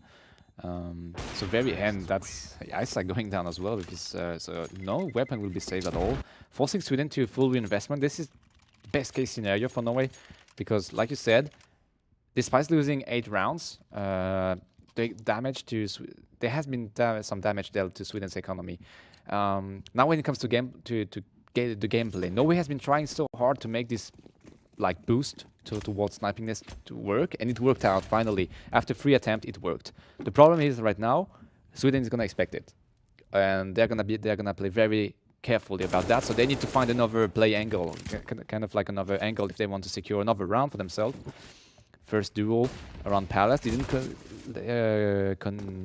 conclude to any kill right now, but Hemsek with his AWP has been taking quite a lot of damage, 85 to be precise. Oh my god, he's gonna spot the boost as well. Oh my god, he's gonna be able to find Savvy's head. That's very unfortunate. I think Savvy spotted him as well and just waited for the duel. I'm not sure they should have had that information. Either way, right there, it's going to be getting a flash, and he's going to be checking the corners, being able to find what. Yes, indeed, ACM is going to be going down. Hamsky steer with its in CT spawn with his AWP, being able to find the trade, but Miki on the opposite side of the map finds an entry as well. Now Jude is hiding in the corner, Miki not checking the corner, and it looks like he was just going to be fake and aggressive. Oh, there we go, Isaac. He gets the information that they're going to be rotating back, and he's going to be going for a marathon. And he's going to be setting up for a good position, perhaps. No, he's going to be rotating all the way towards the east side, where he does have help from Hems, who's down on 15 HP, which could be a very easy entry frag. But at the same time, Isaac's in a really good position here. He's just going to be holding Palace. Meanwhile, Hems calling Slope. This should be a round for Sweden. Very important round for Norway to actually win back or win again. But it's going to be very tough when they're facing up against this team. Yeah, it's just reaction. You have reaction the crosshair time, baby. You have or you don't. You have it or you don't. That's nothing. I mean, no, exactly. And they did have the crosshair here as well, so I was completely ready for it. And here we go. It's gonna be very important. Sykes with only one bullet in his hand, in his weapon. He's managing to one-tap Hems. That is disgusting, actually. Very disgusting, but beautiful. disgusting. But he switched to the op. I'm not sure. I really I don't think I like that decision making, but let's see. It's a 1v1. Jurors actually have a good understanding of Sykes' positioning, but okay, thanks to the one tap of God. Yeah, the one tap from out of nowhere, like very great job. And that's what I like about that's why I like this player so much. His capacity to just like unlock situation from his team. First the duel won against, and he had like actually one bullet. It's not even a one tap. You're actually right. Yeah. I thought it was a one tap. No, it was a one bullet in the charger. I saw that it was going for a reload animation just after, so I was like, oh shit. So that's why he's picked up the AWP just in case they were going to be pushing, I assume. On the other hand, CTR is going to be going aggressive. This time Sweden does not have enough money to buy up real weapons. But the one thing that I haven't learned, well, which give away that they did not watch the previous game, is that they don't know that there's going to be a push coming up from behind. Sasinho being able to find one, but is he going to be out? Oh, actually, he's got to be taking a peek to work. Oh no! Let's go! Hold. Kind of like... Oh, Miki's going to be holding there instead. Oh my god, what a play. Important. This is why we said that Norway was going to be such an important... well, that's one way of okay, Sykes is now warmed up, guys. So yes, the scoreboard 16-8. Yes, the scoreboard like reflects Sweden or gives you the impression that Sweden is ahead. But on the server right now, the one who is flying, the one who's carrying is Sykes. 2-3 rounds in a row. He has been. He's actually on it. He's not leading on the scoreboard in terms of amount of kills, but for the past 3 rounds, he has been the key. He has been the unlocker. The guy who unlocked the situation for his team, like finding breaks and breaches in Sweden's defense. And this time the action is going to be towards A, but ACM and ZTR defending very well. Savvy, despite being flashed, will take down 2 members. Sykes as well will find Jury, and now it's a 2v3. 1 up on each side. Full control of the bomb from Norway, but Isaac is pushing through the smoke. Well, he's going to be traded at least. Yeah, fortunately he got traded for Norway, and now it's Hemsek all alone with his op. And 1-on-2, and he's going to be going in for the peak, and it's probably going to be precise. Oh, that is a good Molotov. Hems is going to be jumping through that. It actually goes down to 42 HP, but the question is if he's going to be going for the save. Yes, indeed. So the bomb has been planted. This is going to be a 5th round for Norway. And 4 members going down, and the economy is not good at the moment for Sweden. Sweden's economy has been demolished, has been completely crushed. So Hemsek needs to bring. It seems like they won't chase him too much, which I can agree on. I mean, or maybe not actually, because Norway has now probably enough economy to go throughout like the end of this half without any problem. No matter if they win or lose the round. So maybe I would have gone for the chase, to be honest, because Hemsek is the one leading the charge for Sweden. He has a 3 KD, 111 ADR with this AWP. So yes, Sweden is forced to an eco or like a very awkward buy. I think they're gonna call for full eco. Yes, only if you upgraded pistol, but the fact that Hemsek has his WP can really be impactful. Yeah, absolutely. We also saw that Sykes has been stepping on the first spot. Not only that, but he's been flashing 11 people. So he's a support player who is really performing at the moment as well. And as he was saying, that's hot. And it is Sykes who is hot at this point. CTR going in with the Deagle. He's going to be going aggressive to take the peek. He's going to be able to find one, but he's going to be jumping out. Incredibly fast. Yeah, he was ready for it. He was like, I have an exit plan. He planned that through, and that well done from him. Unfortunately, he spotted 2 members from 2 terrorists, but he couldn't connect any bullets, so he hasn't dealt any single damage right now. And like ACM is coming from the back. Unfortunately, he has a Deagle. Is he gonna connect? Yes, he will on Reuter, but now Norway has the information, and they are gonna chase him down. They are coming from T-spawn, but oh my god, ACM has been able to retreat and find an AK as well. Norway needs to be patient. They need to be careful, because Sweden has some weapon to deal some damage. Maybe it's not only Norway who can use the Deagle for a good cause, because here we go with CTR being able to find the first. He should be traded, yes indeed. Not only that, but Sykes is going to be able to find Hams. ACM is going to be going down, so the both of the weapons are gone now. It's going to be Jur on the A side, Isaac towards B, and he's not sure if he should be going for a rotation, so he's still going to be remaining here in kitchen. Miki, it's going to be the first one to arrive. It's going to be able to see the CT as well. So he's spraying together with his teammate, but it's going to be another round coming in here for Norway, perhaps. Jur seemed like he was going to be going aggressive, and he missed his bullet, and that means that they have the information that he has an AWP as well.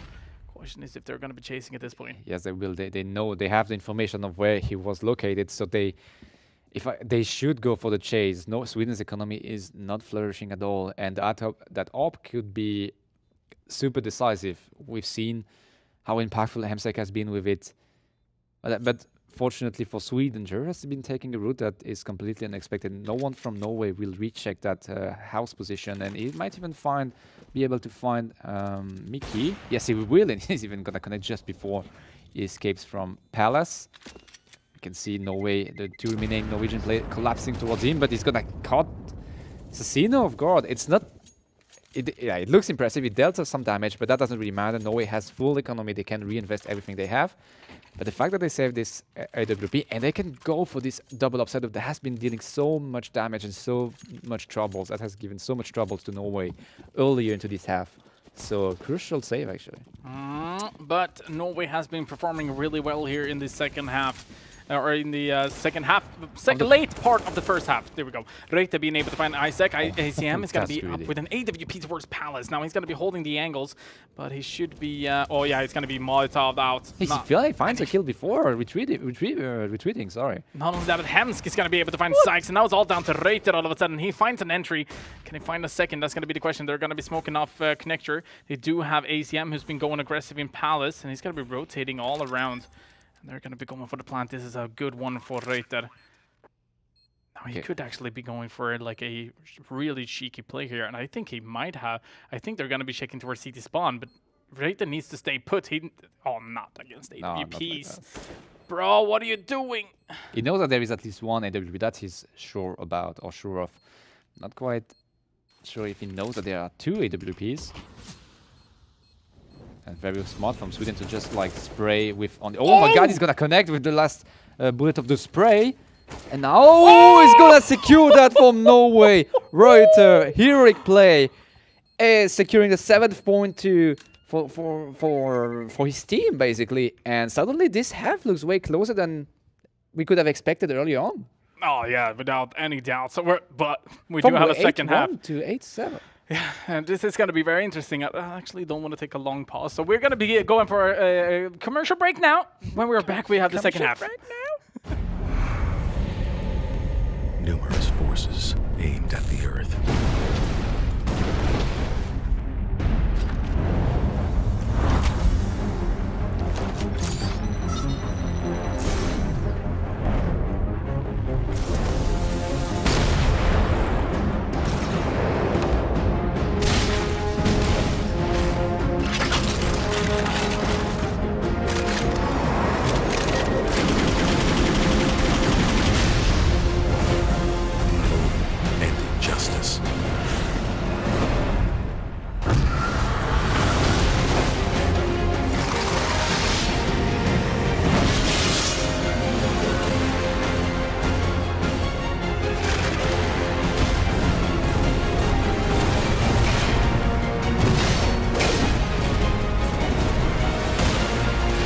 Let the glorious battle begin.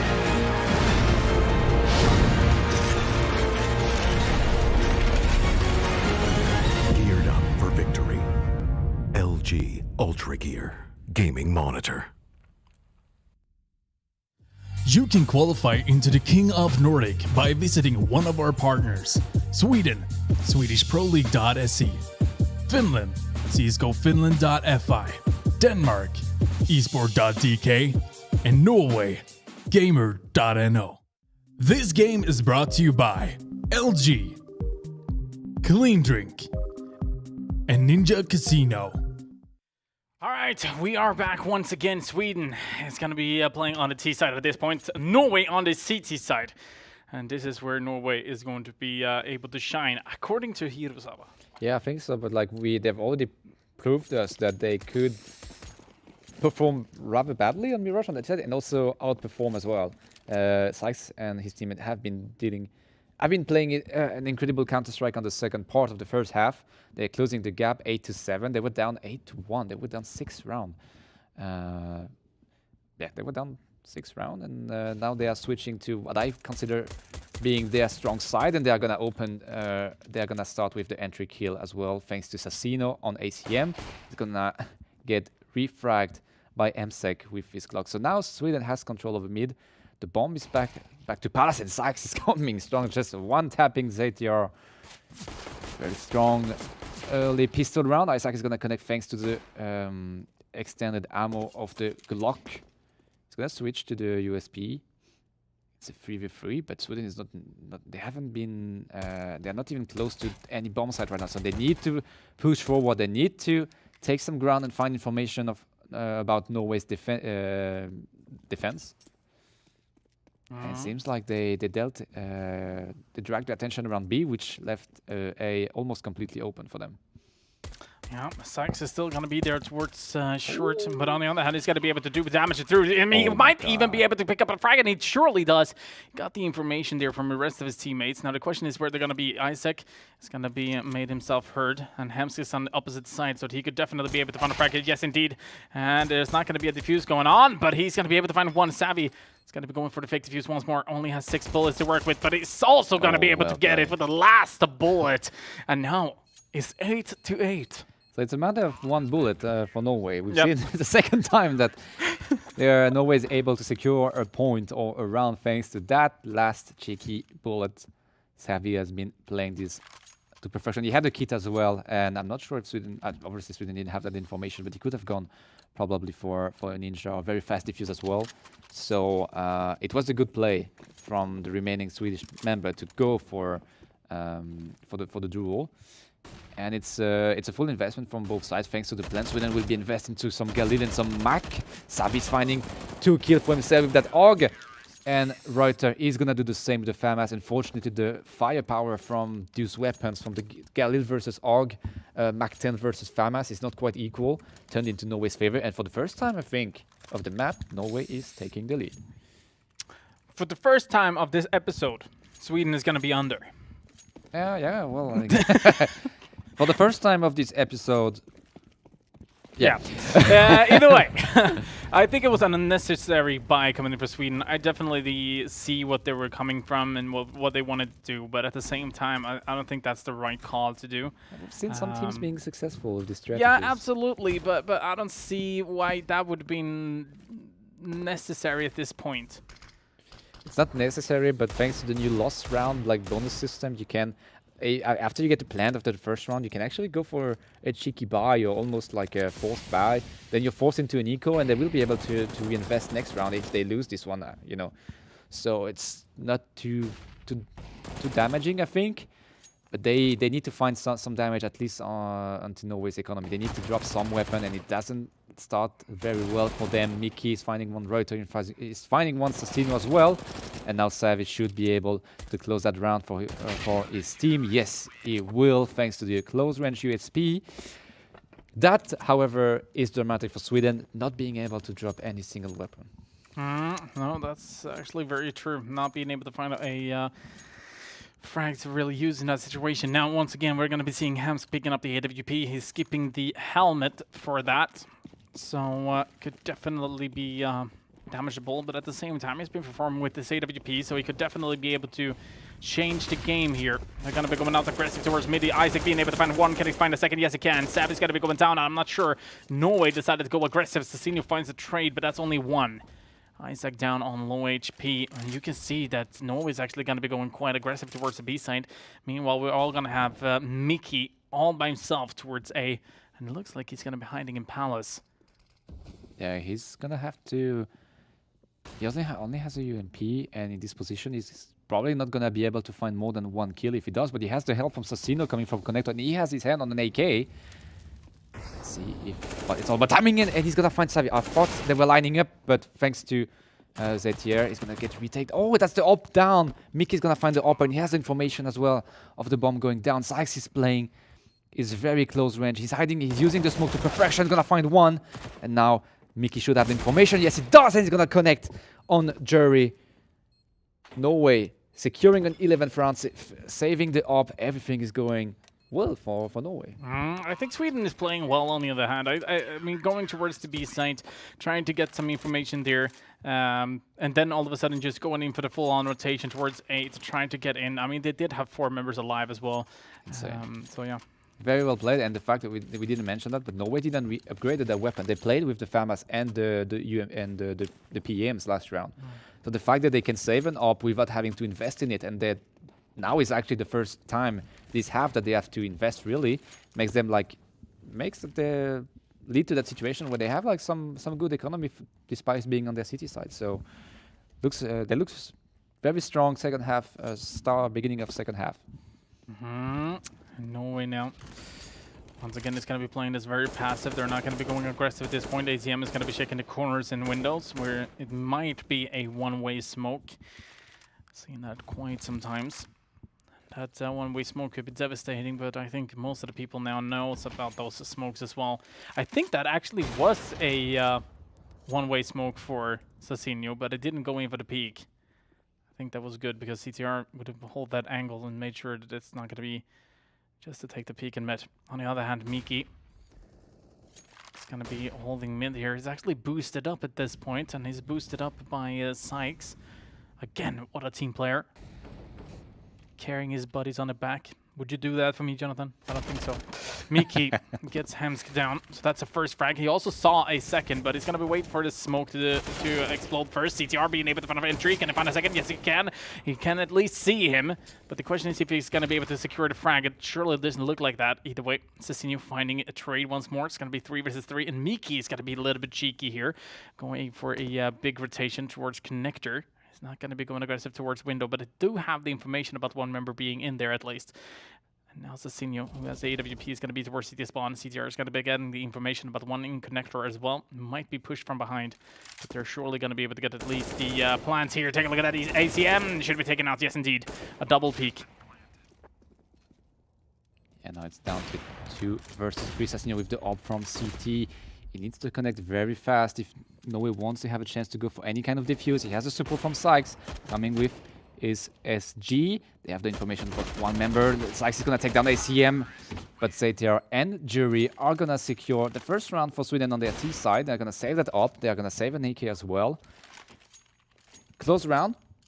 But Sweden played the booster from around window to perfection. They used that the information they gathered very well. A bit surprised that Norway was not expecting it too much because we've seen them doing exactly the same on their T side. So what? Sykes is going for auto. Okay, that's unfortunate and in my opinion a bit of a waste. I'm not sure. He's actually getting boosted up on the B side at the moment, so he's gonna have a perfect peak if they decide to go towards the B side. Oh, that's. So he's gonna have just a line of fire that he needs to just pull.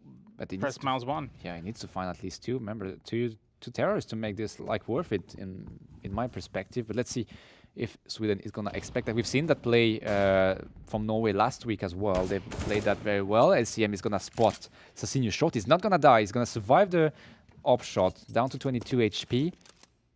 And now Sykes is gonna take a more conventional, more expectable position, I would say. And he's gonna oh my god. He's moving at the same time. Yeah. That's why he's missing. Otherwise, that would have been perfect for him. But he's going to decide to fall back instead. Sasinho, yes, indeed, being able to find the CTR. And that, I got to be honest, it's really fun to see Sasinho being able to come into King of Nordic and be able to perform like this with his AWP in hand. Reuter, on the other hand, finds Isaac as well. So now Sweden is running out of seconds. They have less than 40 seconds to work with. They have 1 player towards connector and 2 in slope. And not only that, but they have a set of CTs that is going to be trying to defend that. Hemsk is going to be able to find an entry, though. It's going to be Miki. Now, there is one player in shadow. The question is if they have an idea about it. They're going to be jumping over, going to be checking the angles. But the question is, I think Reuter is going to be able to get it. Yes, indeed. And he knows that there's one more up there, but Jude turns around, being able to find a frag. It's going to be a 2 versus 2, but Sykes with an auto sniper. There's a Sinyo on the AWP, so they're going to be going in for the dual peek. ACM missing the bullet, and they realize there's 2 there. Sykes with the auto sniper being able to get that frag. 1 versus 1 with an auto sniper. They know that that is going to be very, very powerful, and Jude needs to be very careful. And yep, they do have the information that he's going to be heading towards slope. Doesn't have any utilities to use in order to take the peek, but he's going to be able to get the frag, and that's going to be 12 rounds for Norway. And you doubted the auto sniper. I doubted it, and I will continue to doubt it. Like Sykes made it work. Like got 2 kills, as you mentioned. Like I said, it's so from an economical point of view, taking down 2 members. When you invest almost 6k into a weapon, at least you need to secure 2 kills to make it worth it. Still came down to a 1v1. He could very much have lost that one, but it worked out for him. I guess if it's Sykes playing the auto, because he has been playing so well throughout the entire map, I guess it's fine. But still, I'm still not 100% convinced. However, Sweden now has invested every single dollar they had in their pocket down to $200. They have 4Ks and an op, but they are lacking utilities, and Norway has been very strong at holding and blocking this site. So they're gonna have to find some duels, and they're gonna have to take down that auto sniper but Sykes somehow continues to connect shot with it. So what do you want me to say? Like, he makes it work. So here in the mid as well, or in connector, we do have Jur together with ACM is going to be trying to get a frag here towards the A side. ACM decides to fall back instead towards T-spawn to pick up the bomb. But who do we have there? It's Asinio, and is he being able to find a frag? Not only that, but now he has the full control over the bomb, smokes out the area, and he might even get some help. Devastating. It kind of looks like Reuter is on its rotation here to help him out. You like that nickname, right? Reuter. It reminds me, like, it sounds like a football caster. Reuter! And it's a goal. I'm just kidding. Sasinho, Miki, Reuter. And it's going to be able to get their frags, and that is going to be 13 rounds for Norway, and they are looking very strong. Oh, we have someone who's left here as well. Yeah. Just didn't want to play versus the auto. Exactly. So it is bringing a sub right now.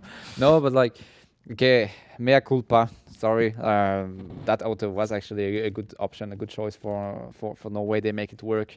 They secured at least 3 kills with it, and last round was a full team, basically 5-0. So they haven't lost any single weapon. They continue to build up their economy. Sweden hasn't been able to drop that auto, so Sykes has been will now play it for the 3rd round in a row. Yeah. We were expecting Norway to be strong on their defensive side, and they are not disappointing us. Definitely not.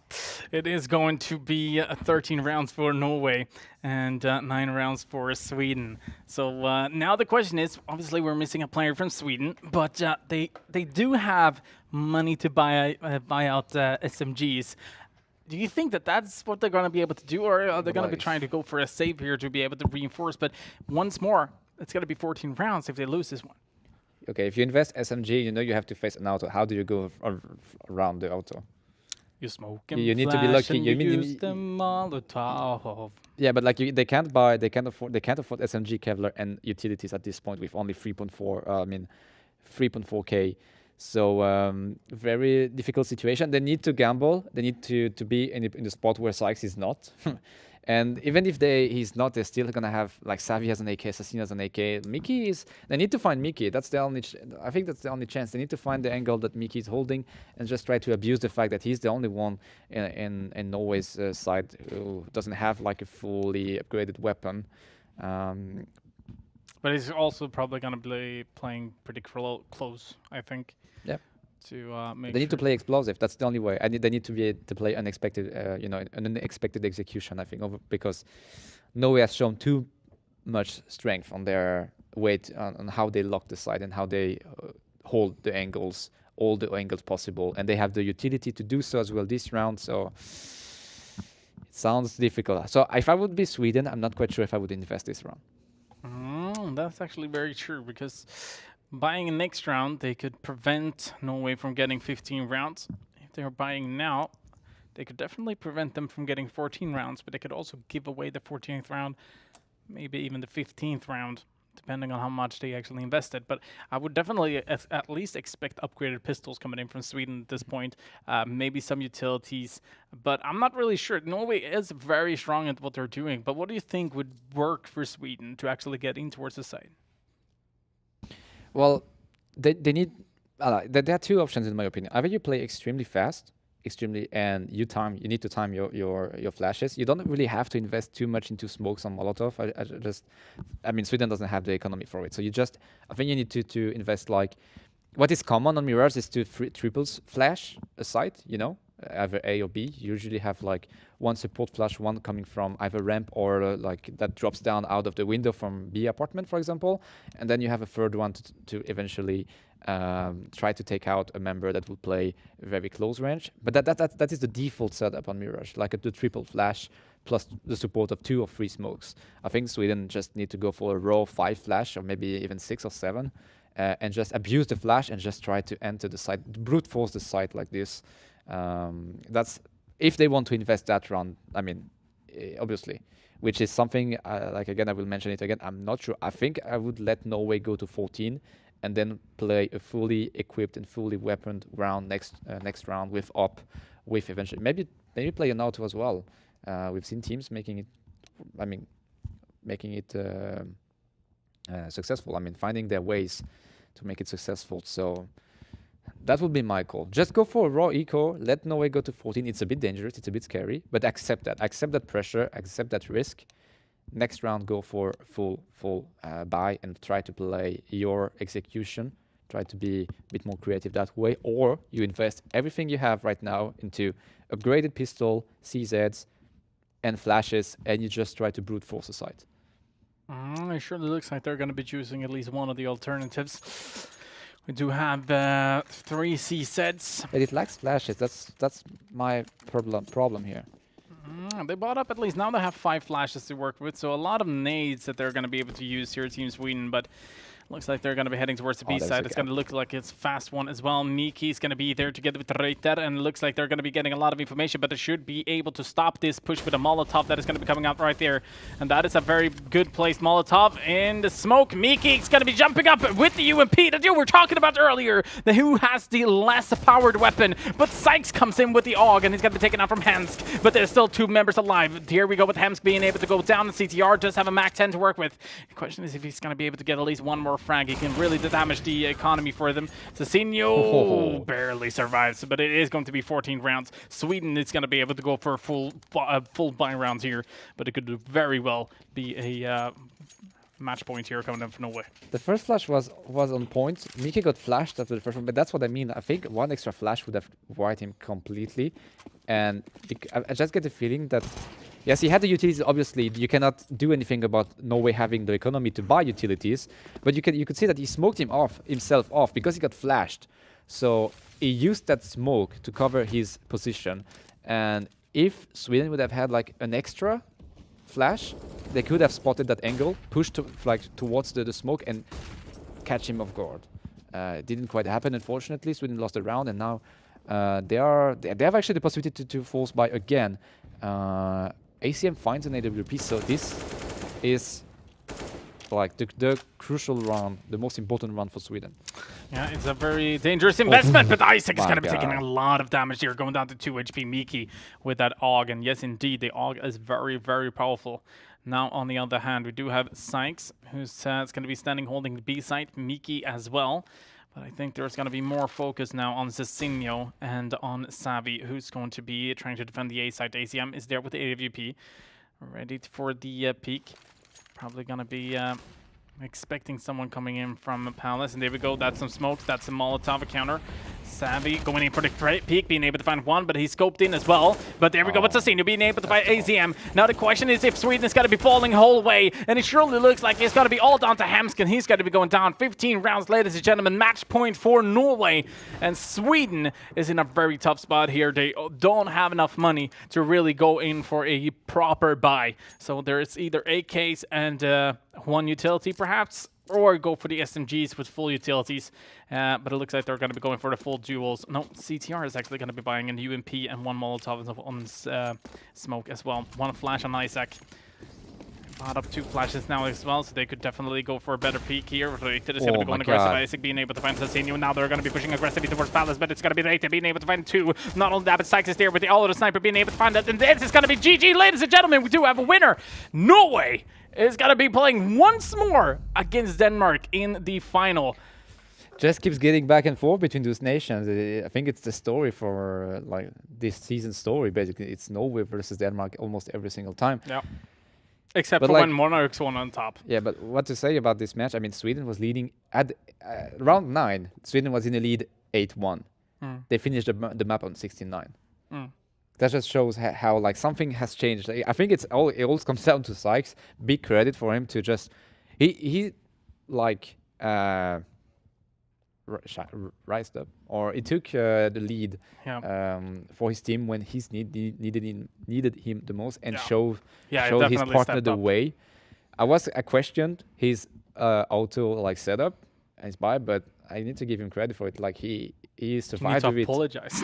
No, but like he survived 4 rounds in a row with it. He found like kills with it. He has been impactful with it. Sweden didn't find a way to answer it. Neither. Like the ecos didn't work. The execution didn't work with even when fully equipped. Norway once again on the defensive side looks like they look like a fortress, to be fully honest. Definitely on the CT side. Now we might. There is room. There is room on their T side. Absolutely, absolutely. But we might have Vertigo in the final. That's going to be interesting to see as well. Now, you can vote for the MVPs. MVP A for Sykes would be my MVP at least. MVP B, Sassinio, who's been playing really well. Yeah. And MVP C for Hemsk, who's did not perform as good as he did on Train, on the other hand. He had a very solid first half. Yeah. It just got completely shut down on his T side. Like Norway set up how they holded the angles, and their defense was just too strong, and he didn't.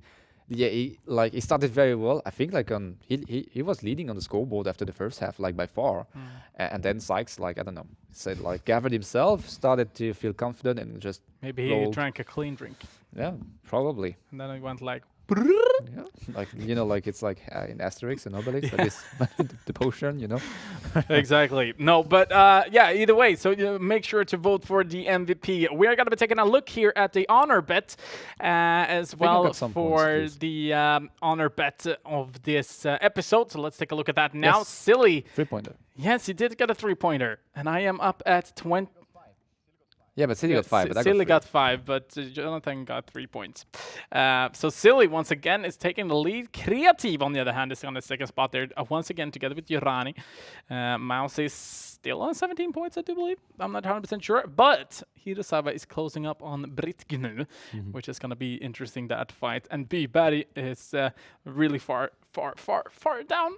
Either way, we are going to be taking a short break. When we are back, we're back with Mary once again in the couch, and there might be some stuff happening in that segment as well. So not only that, but we do have some Counter-Strike games as well. It's the final. It's going to be Norway versus Denmark. Norway versus Denmark in the final. We're going to be right back.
Numerous forces aimed at the Earth.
LG Ultra Gear Gaming Monitor. You can qualify into the King of Nordic by visiting one of our partners. Sweden, SwedishProLeague.se. Finland, CSGOFinland.fi. Denmark, esport.dk. And Norway, Gamer.no.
where Denmark have banned Overpass and Dust 2. Meanwhile, Norway have banned Vertigo and Inferno.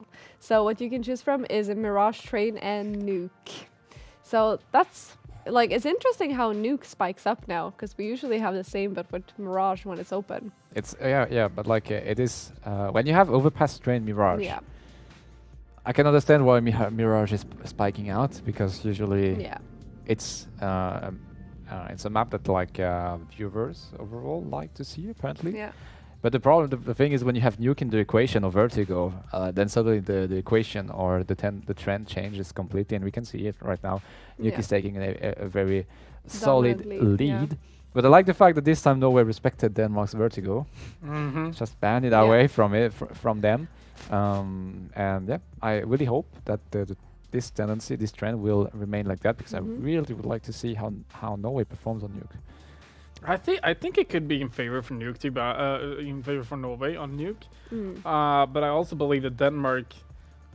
I mean, what were their bans? Overpass and Dust 2. Dust 2. Yeah. So I think the reason why they're banning these two maps is because they feel really not comfortable with them, because they still have to have like a top 3. Like, what should we ban? Yeah. And banning these two and not removing Nuke, I think they're also pretty confident in that. So I think it would be a great final if we saw Nuke. And not only that, but that would really show that both Denmark and Norway likes to play other maps than Mirage. Yeah. Especially in Denmark, actually. Yeah. Because they are the ones forcing to have these off picks or off maps open every single time. Yeah, just but like not only that, but Nuke has left open from Norway as well. So I think it would be really fun to see these two teams. They've been playing on Vertigo and now Nuke. Yeah. Yeah, but like you force a ban on Vertigo for Norway, so then you have only one ban, and they banned They banned Inferno. Inferno, which is also we know for a fact that this Danish team is insane on Inferno. So it's like you remove Vertigo because you're not comfortable with it, and you remove Inferno because it's probably Denmark's best map. Yeah. And then you kind of enforced to have like a Nuke, and it seems I get the feeling that Denmark is one of these team who actually takes the map pool around and don't play Overpass, Mirage, Train that much. Yeah, but then again, I think they would rather ban Inferno because they know that, okay, maybe as you're saying, that they're good at one of the best maps. Map. Yeah, but they could feel more confident to play Nuke than Inferno as well. Yeah. Yep. So Alright. it goes both ways. Yep. Yeah. All right, Jesper.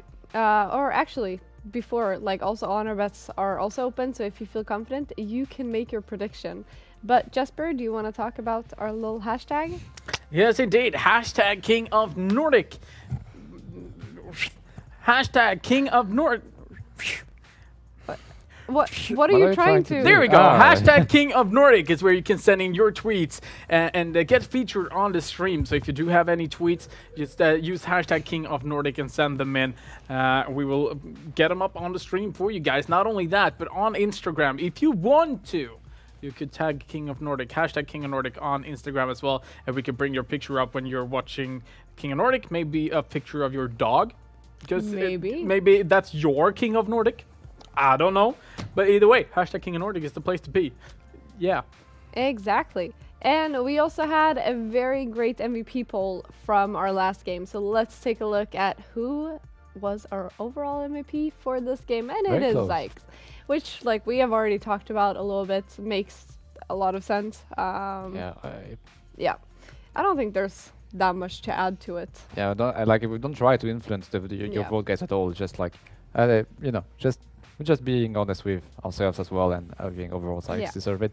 Yeah, but I kind of feel like Syke is such a team player. That's what actually makes the team. Because even though he was top fragging after that 8-1 scoreline, he all of a sudden, I mean, he's been flashing 11 enemies. He's been that. He doesn't go for the frags. He's rather helping his team to get the frags. But in the end, he's in a 1-on-2, and what he's supposed to do is not die. No, he's gonna kill both of them and try to get the win. And he also plays auto. Yeah, he also plays auto. But he's such a team player, and that's. I to be honest, I really enjoy watching Sykes, and I'm actually pretty surprised that he hasn't gone further up. He's kind of still to the pro scene. I'm actually pretty surprised about that. He's not that old, right? Now I have it out. Me too. You usually have papers. Yeah, I usually have my paper, but as you can see, I forgot them today. Yeah.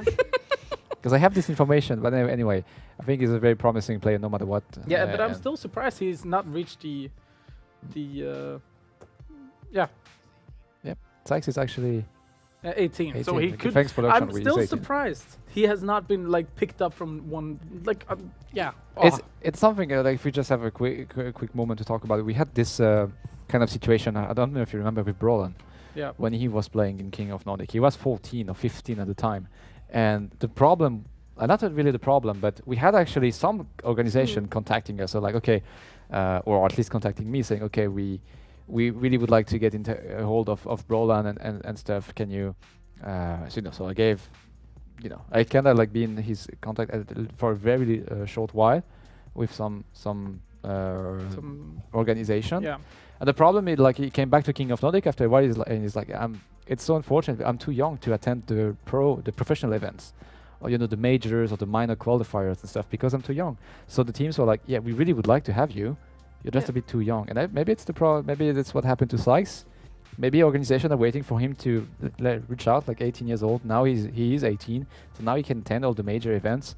So I'm pretty sure like it's one of the players we need to keep an eye on, because if he continues to perform the way he does right now, 100% sure that at least an organization will give him a chance to shine on a higher scale. And don't forget those Sykes. Yeah. All right. So it is going to be Denmark versus Norway now. So let's take a look at the roster. The roster is presented by. Yeah, you go. Sorry. No. Sorry, I was. No, it's team Norway. The contenders tonight. Anyway, it's long hair. I don't care. So we missed that last time, and it's Daniel Sykes, Jensen, Johan Sassino, Sassen, Anders Savi, Sundet, Michael, Mike Goppen, Jonathan Reuter. Right there. There. Indeed. Yeah, we've seen what Norway can do. They can really switch up a game, make it a lot tougher for their opponents, and they might be able to do it here, but they're gonna be facing off the current kings as well. Team Denmark is gonna be sitting on a throne, waiting for the door to open. Norway steps in, and they're gonna be like, let's fight, bruh. Fast Loose is the team's name, and it contains of Magnus Toft, Kasper Celebration Domgard, Fredrik Fesser Sørensen, Hector Hektas Jensen, and last but not least, Magnus Norios Olsen, who was surprised that he didn't get the MVP vote last week. He typed it in the Twitch chat previously. But yes, Team Denmark, and one thing to really expect here is that there's going to be a lot of chemistry within Team Denmark. Hektas has been winning the MVP 2 weeks in a row. That's one guy to keep your eyes on. Definitely. All right. So before anything drastically changes in the map pool, I'm going to lock in Nuke. So we're going to be playing on Nuke. I love that I have the power to do that. Yeah, but that's it's your. I mean, like I saw it and I was like, it's catching in. Like I'm just gonna. You could just open it and just lock it instantly. It did slow down a little bit, but like, so, I might as well. I mean, we are not enforced to leave it open for that long. Actually, we could just like open and just instantly lock it. Can I do that? You're the host. You're the host. Okay. That's all I've heard. So we're gonna be playing on Nuke. Are we ready to make our predictions? Jesper is starting. Yes, and now it's actually getting really tough. We're gonna be on Nuke. Yep. We're gonna be on Nuke. Norway. If Sykes can play the same, I don't know. I'm still going I'm going for Denmark, because I kind of feel like they are really solid team. Yeah. But oh my god, on a map like Nuke. They do have a good opera in Norway, but they also have Hektas in Denmark. Oh my god, this is actually very tough. You know what? 16-12 for Denmark. Ante? 1915, Denmark. Yeah, you know what? Wow. I am not surprised. This is literally like 51-49. Like it's. I'll tell you what's gonna happen. So Norway is gonna win the knife round. They will start CT. They will take a huge lead. Then Denmark will switch off. They will crush their city side. They will. What did you say? 1915. 1915. So Norway will win the knife round. They will take an early lead. Consequently, like something like 12-3 or maybe 13-2. Then Denmark will come back on their city side. Will tie it to an overtime. Then because Denmark will be on their city side, they will start on their city side as well I'm gonna during say the overtime. sorry. I'm gonna say Denmark 1915. Sorry, I was just looking. I'm sorry. Go. Sorry. It's fine. It's fine. It's fine. I was in my head. I wasn't listening. No, sorry. I didn't say Norway. I said Denmark. Oh, you said Denmark? Right? Yep. I said Denmark 1915. Okay, but then I say Norway 1915. Thank you. No, Flip because me. I went like if the production would have followed my reasoning, I was like Denmark will have their second half on city side, will equalize to overtime, and like thank you, and will secure 3 rounds on their overtime, so they will get 18-15 and then win the side change. It's very in depth. 1 round mistake, and you could be. I don't know, guys. I just No, but it's a made gut this feeling. story up. Gut feeling. Yeah, Yeah. I agree. I But just wanted to counter your thing. I'm sorry. I was somewhere else. it's fine, I don't it's know what fine. happened. But let's take a look at the standings before we go in game. And I am now 6th place. That's great. Yeah, I Yes, can't. you St- I, That's I still fourth. can't hear Byberg. He's so far down. Yeah. But the Reiter, on the other hand, has 2 points. So he Yes, did it let's as do well. it. Welcome Alright. on the scoreboard, Reiter. Yep. Reiter. Reiter is even on the honor bet scoreboard. Mm-hmm. All right. So I guess that's it for now. I will see you guys next week. You will see our casters in Nope. a few, Not me. After the break. a few Fair. minutes. Oh yeah, after the break. Never mind. I was still like, okay, never mind. Move on. I'm sorry. I don't know what's going on. Anyway, maybe this is because I stopped listening to him and he got triggered.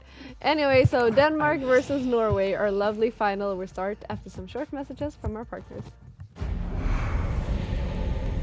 Numerous forces aimed at the Earth.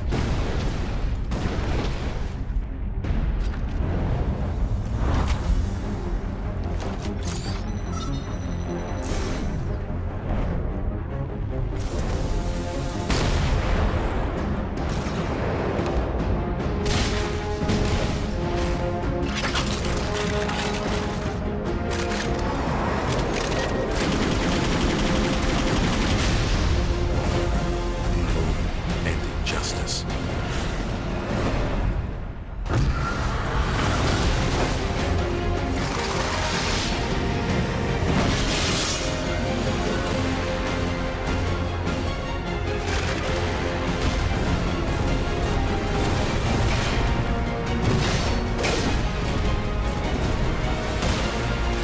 Let the glorious battle begin.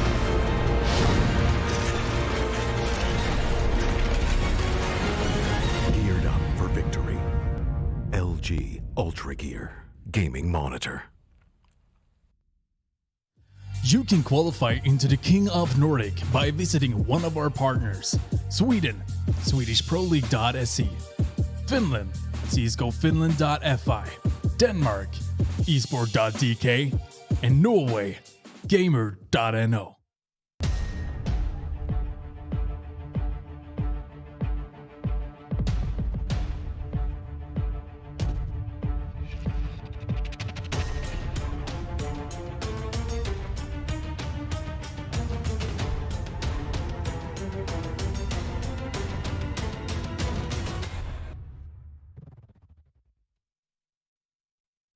This game is brought to you by LG, Clean Drink, and Ninja Casino. All right, welcome back once again. I'm not gonna do this. What countdown was that, by the way? What? No, the countdown was terrible. I Yeah, didn't they count. understand anything. Yeah, exactly. I don't listen to her. Big Either way, guys, welcome back. We do have the final coming up, and it is going to be a very, very interesting one. You can see the chat is actually agreeing with us. It's going to be 53 versus 47. It is going to be in a bit of favor for Denmark, but that's what I said, like 51-49, sort of the 50-50 game. And on the map like Nuke, how do you think that this will actually go? Well, it has turned into Denmark's favor for the past 2 weeks now. Or overall, they're leading in terms of their direct match versus this Norwegian team, even though it's not exactly the same one. I just feel like, yeah, it's going to be very close. It is Nuke. It's a map that hard to master map, really, to be fully blank honest about it. So it comes down to who's gonna have the best T side, I guess. Always easier to play CT side on Nuke, always because of the fact that like the B bomb site is so hard to get into. But we do remember Ed the Man from Yeah. Sweden on a ramp. Yeah, That holding is- the ramp like all by himself and getting 2 aces 2 weeks in a row. We'll see the knife round again, crucial. Best of one, final, King of Nordic. Whoever wins the knife round will have small advantage. And it is going to be a lot of stabs going back and forth, but it is going to be Norway starting up, winning the knife round, as expected from the man himself. What did I say? They're gonna start CT and Denmark will come back on the second. Yep. So far, so good, right? So far, so good. So far, you're right. Denmark is going to be starting on the T side, but one thing that we'd have to expect is what we saw on Vertigo from this Danish lineup is something that we probably might be able to see on a Nuke as well, that they have some ideas, they do know how to counter the CT's positions, and they might be able to win the first half even on the T side. Yeah, but on Vertigo is so new. There was nothing established. Nuke is a hard map, but Nuke has been around for a long time. It's has been a map since 4, so 1.6. Even though it has been changed quite a bit, it has been updated, rearranged and stuff. But at least people, even if it's a hard map to master, it's harder to fully surprise your opponent. You know what I mean? There are like some default plays that everyone is aware of and stuff like this. So I think Denmark won't have the possibility to outplay this Norwegian team as much as or abuse this Norwegian lineup as much as they did last week. I still expect them to overall come a bit stronger on the long run. Once again, I really think it's going to be a close matchup. I just feel like Norway's consistency will lead them to the win in the end. Yeah, and as you saw, Sykes was standing AFK here in the beginning. I actually believe that he is talking to his team about how they should be playing, what they should be doing, because, once again, I'm so surprised he hasn't been picked up. Like, I'm actually surprised. Yeah. But we see instantly 6 nades, 2, 3 are bothered by Denmark, so they have at least some kind of pistol run execute in their pocket, it seems. Yep, indeed. 2 smokes, 3 flashes, 1 grenade. 1 flash has been deployed, 1 grenade towards door. They're going to be pushing A very quick. And they're going to be already inside. Besser being able to find the entry. Try to go for a second one. Is going to be able to get it. Toft is also going to be able to find Savvy, Sykes, and Mickey now. Mickey finds at least 1, but Sykes is going to be down. It is all down to Mickey at this point. It's going to be throwing a decoy towards T-spawn. Maybe to fake them, maybe to distract them. But I think they've already seen him, perhaps because he's gotten 1 kill, and he does manage to get a second. If you take a look at this, Fester is down on very low HP, and he's the one hiding on site. On the other hand, Toft is in Squeaky, being able to find a frag, and that's got to be Denmark picking up the pistol round. Yeah, very well played from Denmark. Very fast aggression. The Molotov from, I think it was Werther, was perfectly timed, but Denmark played it to perfection, just jumping above it. They didn't take that quite enough damage to really to slow down their aggression. The smoke around Mini and the flash. Oh my god. Team knife. High five, bruh. Yeah, high 30 HP, yes. Bye-bye 30. But it should not impact Denmark too much. Celebration will be in a great position towards trophy. Gonna find actually only 2 kills. Sykes is gonna TK Mickey. Needs to be careful because we are not quite sure if you can be kicked out of the server for team kills. So we've never tested it. We have to test it sometime. Well, yeah, we tested it for like 3, 4, 5, but we haven't gone further. We don't know if maybe after 10 TK you get kicked out. We don't really know. Either way, we are in the round number 3. Denmark still has the weaponry from earlier. Hector has been the only one who has to buy a new, I do believe. Or at least upgrade. Now Reuter has been picking up the M4 together with Miki. Once again, they're going to be going aggressive with the door there. And Fesser's going to be going down immediately. And he's just going to be waiting for any CT to try to chase him down. But he has gotten in a really good position here. And the question is if they're going to be expecting him to go up maybe above. Let's see. Miki waiting, being able to get some information there towards ramp. Decides to fall back and take another position. but Fester still has a lot of information, and he has a lot of space to move on. I don't think anyone has been trying to cover him down. Let's see, Savvy in a really good position. Oh, he's not going to be able to get anyone. It's a senior on the other hand, and Hectos being able to find one. Can he find a second? No, it's actually going to be Nautilus there to help him out, and now they have the A-site. They still have Fester on the lurker. No, it's actually going up now, so they have full control over the A-site. And it's going to be all down to Sykes and Mickey. And Denmark, like, playing the kind of play style we expect them, completely fearless. Just going through the smoke, going through the Molotov. Their timing is on point there, and they're not losing any time in the early round. They take so much space and so much ground so early into the round that makes it difficult for Norway.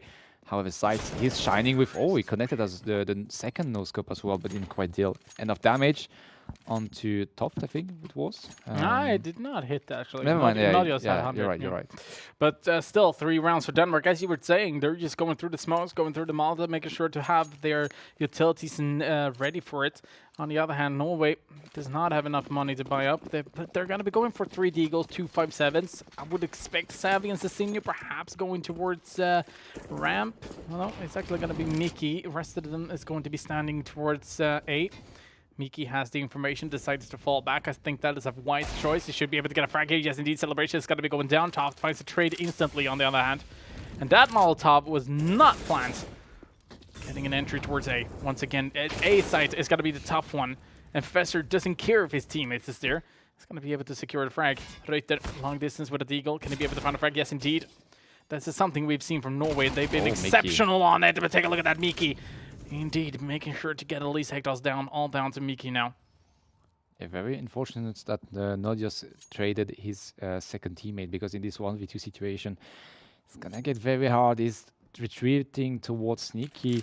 No, Denmark doesn't have control of the bomb, so they will have to go back to pick it, but they will find Mickey on the way, and they will take him down. So 4-1 for Denmark. I didn't expect them to start that well, but it seems actually that they have a pretty good idea of what they want to do. They are not lost. So it seems like a map they are confident playing and they are trained on, or trained for. Absolutely.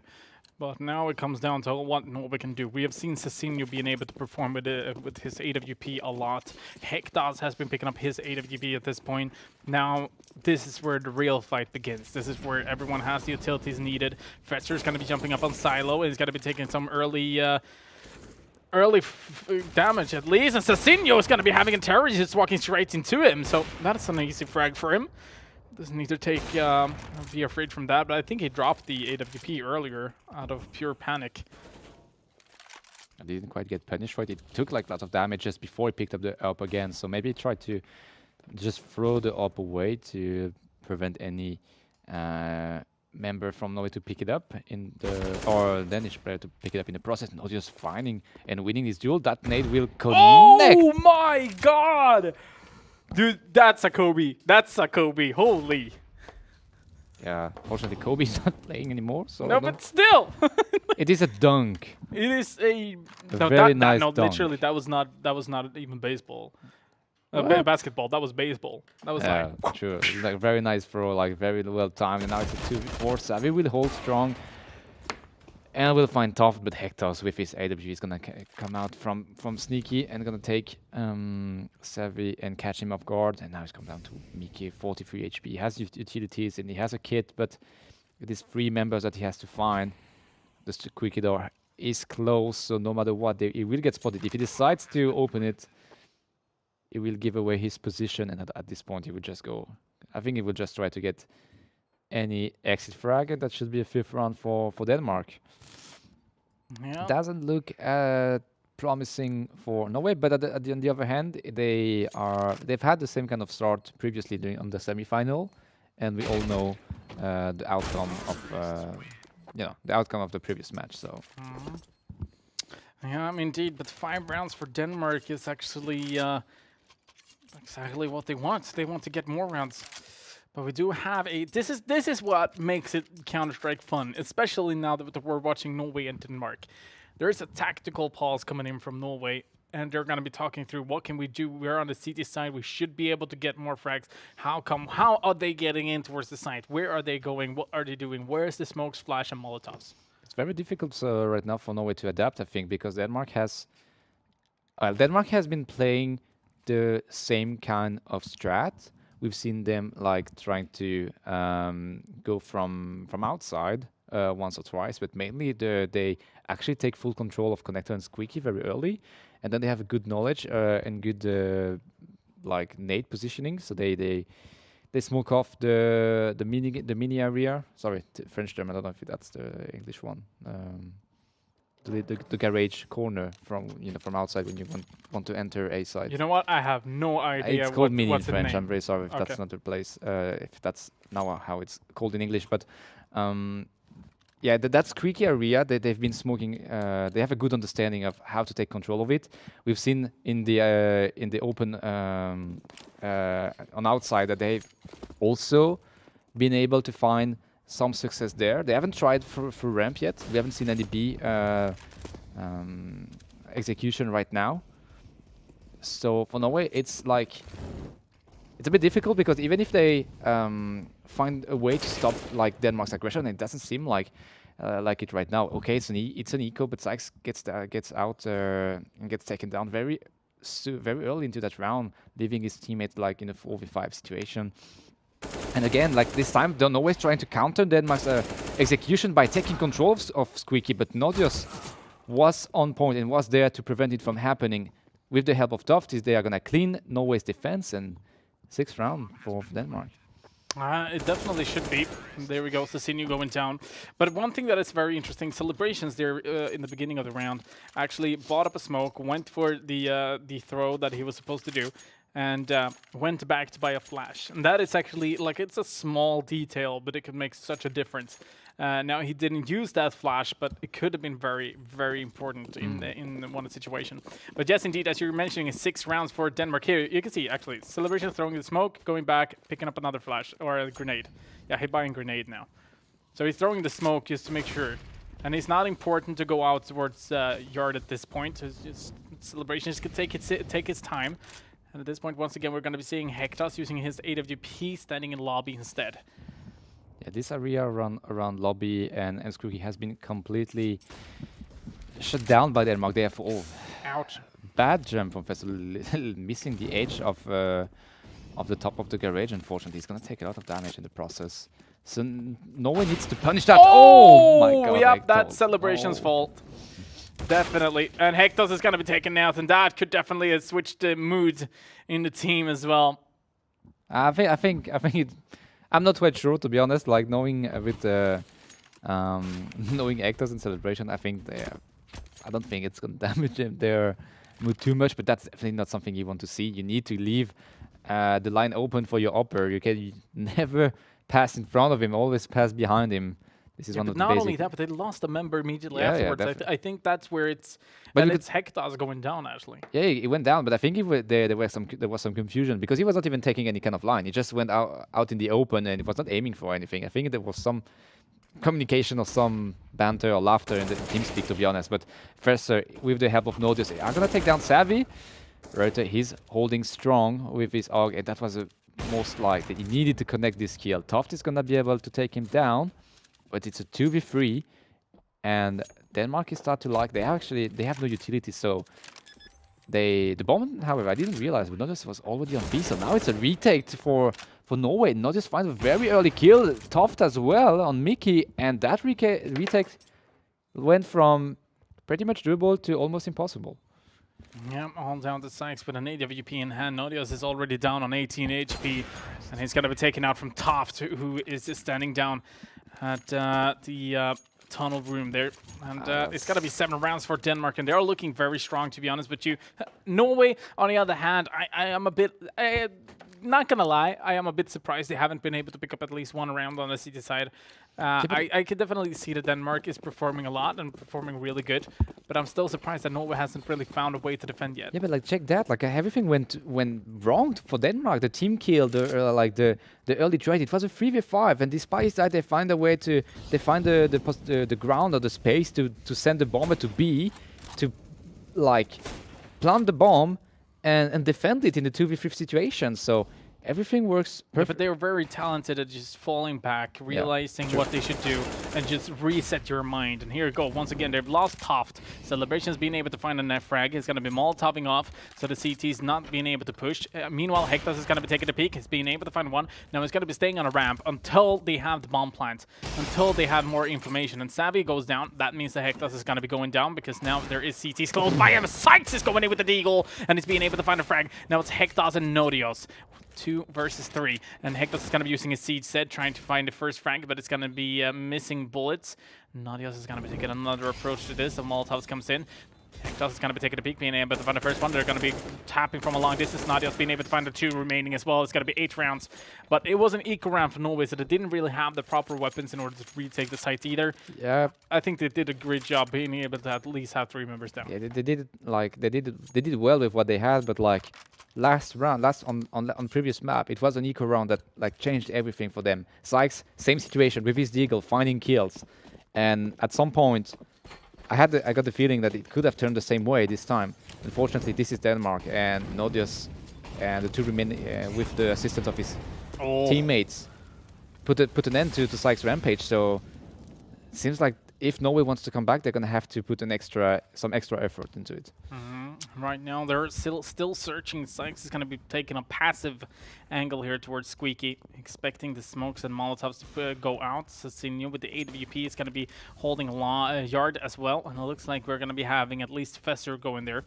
Maybe the rest of the teams as well now. Sykes, on the other hand, is going to be able to find a frag. It's going to be Celebrations going down. Very important frag to get started, at least. And now still... This is what Denmark has been playing with most of the rounds, actually, where Norway's been able to find the first frag, but Denmark just going back, resetting their mind, realized that what we could do like this. They're playing one guy there. We should throw the smokes here, flash Molotov, whatever, and they're going to be able to go in. Now, on the other hand, Miki has been taking another position, and this is one that I don't believe. Oh my God, are you serious? What? Spraying through? Yeah, that is just a common thing. I'm assuming. Yeah, from it's playing, very common, but going for that at that time is like, oh man, they're missing the Molotov in the just after that. But what a read for Toft, really, and that leaves his teammate in a 3v2 situation. That's pretty much doable. The bomb blast should happen. It all comes down to Sykes. He has been able to secure 3 kills for himself. He's gonna find Fester as well. That nade is gonna connect a little bit, gonna deal some kind of damage. Wow. I mean, they managed to get Franks Norway. That's not an issue. The only issue that they have is that they're not on the right place at the right time. It's just that Denmark is playing a little bit too fast and a little bit too like yeah, the timing is a little bit better than Norway. Like Sykes could have turned this in the favor of the Norwegian lineup to be realistic, but unfortunately, like I don't know, it seems like Denmark always comes ahead. This doesn't matter how bad the situation is; they always find a way to come ahead. And Denmark is performing really well.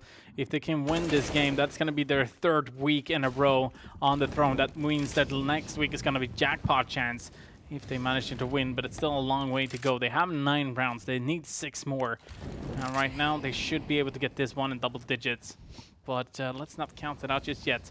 Even though Sykes is dead, Reiter does have a Deagle. Miki has a Deagle. We do have an SMG and a Scout as well. Savvy and Cezinio is going to be trying to go and defend this.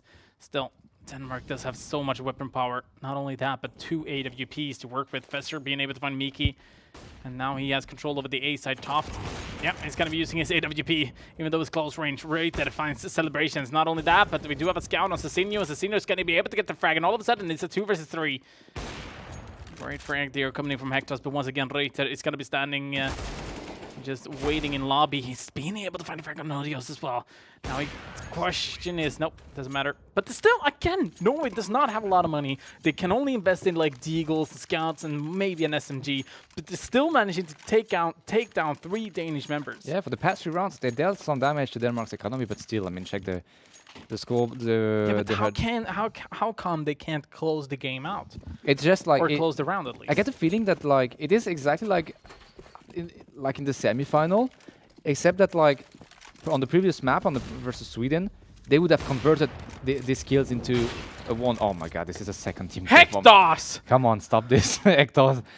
I mean, This time it was his fault because I think he crouched and shot like on his way back up. So it's the second team kill for Ektos. That's gonna damage his scoreboard as well and his score line. So Yeah, maybe no way MVP for you this week.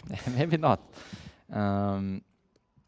So, but anyway, I still think it's pretty much doable for Denmark in this situation. They, no matter how critical the situation look, they always find their way, a way to turn it like in their favor. Yep. However, this time it's a 2v4 and they don't have control of any side. The bomber is gonna go down. No way he's gonna finally find their way on the scoreboard. That is the question. We still have Hectos alive. He has been able to get one frag, his teammate. But he might be able to go for a second kill, which is going to be an opponent. Let's see now, what can he do about this? Because in the qualifiers, one of the Danish qualifiers, when he managed to get to represent the Danish team, he actually, I remember him clutching with an AWP, so that it's not impossible, but he's going to be taken out from Cecinio. It was the pixel peak with an AWP in hand. Norway is on the scoreboard. Long here, I don't care. It's going to be... perhaps switching up now. Yeah, unfortunately, this is on their. They are down 9 rounds On their CT side. That's what scares me a little bit. Like, I really don't know. We're gonna have to wait until the second half and see how, if they have some kind of plan on how to play Nuke on their attacking side. I'm sorry, but right now this fight at loss. I mean, Denmark has full investment again. They have to double off setup. And Cecinio is gonna... Was it a wallbang? No, it was a smoke shot. It was through the smoke. Through the smoke, well a timed. flick as well. That's beautiful. Yeah, but unfortunately, despite that incredible kill, he's gonna get taken down by Fesser. That's gonna open Yard completely for his team. The bomb has already crossed Yard. And we can see Norway trying to play a bit more proactively, play more aggressively, and that's gonna pay off. They're gonna find Ektos, Zeiss is gonna find Celebration of God on ramp. And suddenly, like, Nodus is left alone. Norway, with that switch of playstyle, is actually causing some troubles to Denmark's execution. But it's still Nodus alive. He's not going to be going for the AUG. Meanwhile, he's going to be rotating up towards A side again. And they do have Reiter who's going to be standing there waiting for him. That Molotov is actually really nice played. It's going to be a flash through, but he's not going to be caring about that. Meanwhile, though, they still have Sykes, and he's not been rotating at all. I'm not sure. He's standing completely still, not going up towards heaven or anything. Checking towards main, but now it's going to be a 1-on-3. Can Nadios do this? Well, he's going to be going aggressive. He's going to be taken out immediately. That's a very good round coming in from Norway. And not only that, but they did the economy damage. As you were talking about, Denmark is not going to be able to go for a full buy here. I don't think so. That's very good. That's very promising for Norway. They need to keep up that pace. They need to continue to inflict damage, and they need to continue to survive. Like this time, they saved the 2 ops. They have 3 members alive. If they can continue, if they can keep the pace up, well, we are gonna see. No, it's never mind. Okay, I didn't see the flick. It was a flick. Yeah, I didn't see the flick. You were right. The famous AWP. I'm gonna take a shot and I flick before I shoot. Well, it paid off. Cecinio has been successful with his op. But Denmark has invested everything they had. And they are going towards that.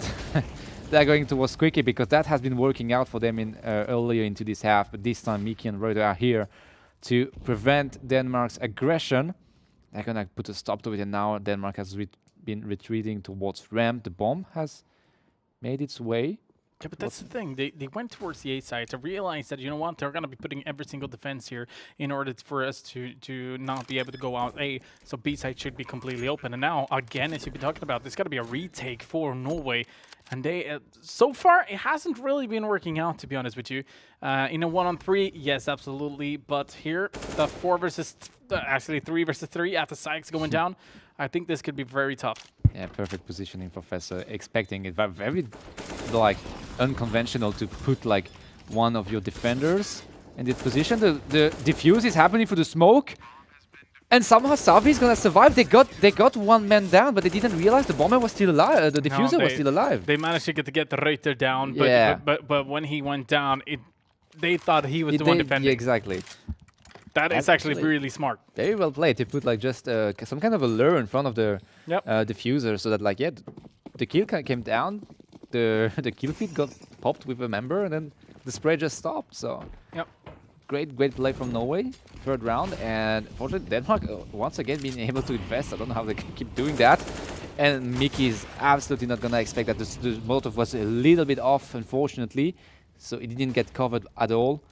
Sykes is holding strong with his AW. Very good read from coming from I would say the team leader from Norway. And yeah, finally Norway is finding their pace, is finding a way to counter Denmark's playstyle. They found success the past 3 rounds, and it seems like this round again they will, you know. But the question is if it's too late. It depends. So again, it will come down to their to how do they know how to play Nuke on the T side. That's basically what it comes down to. Sykes is gonna find yeah, like another team, another TK, but Reuter is not gonna die from it, fortunately. So 10-4, like I would say, if Norway switch on the T side with on a 10-5 scoreline, it's gonna be difficult. But the overtime dream will be alive. My overtime dream will be alive. But they need to secure that one. It's a very off buy for Denmark. Nordic hasn't been able to buy any upgraded weapon. It's gonna get down to a Deagle. But you know, Norway still needs to respect it because Denmark has found he's capable to deal damage with very little. This flash is going to be perfect. It's going to be thrown exactly in the window. So yeah, you see, Perfect. completely white. Reuter is not going to be spotted. On the other hand, he's going to be able to get at least one.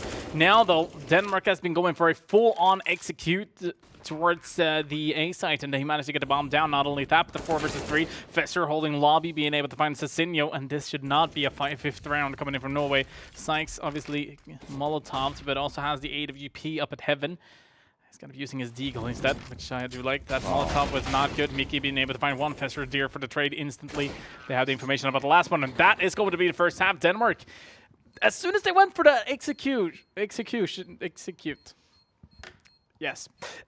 They did manage to really close up the site from the CTs because they Molotov heaven, they smoked off main, they flashed in, they Molotov, I think, top of house as well, the blue house. Yeah. So incredible first half coming in from Denmark, and Norway's going to have a tough time here on the T side. But, well, the second half is going to be coming up right after this. Numerous forces aimed at the Earth.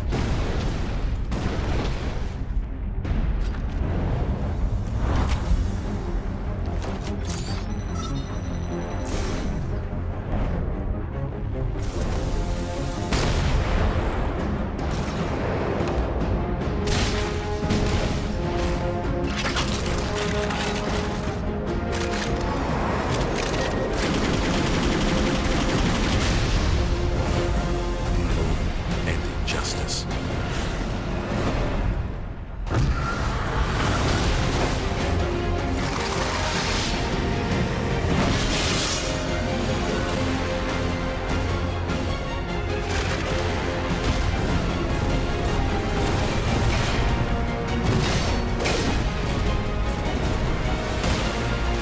Let the glorious battle begin.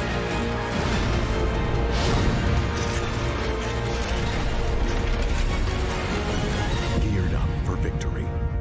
LG Ultra Gear Gaming Monitor.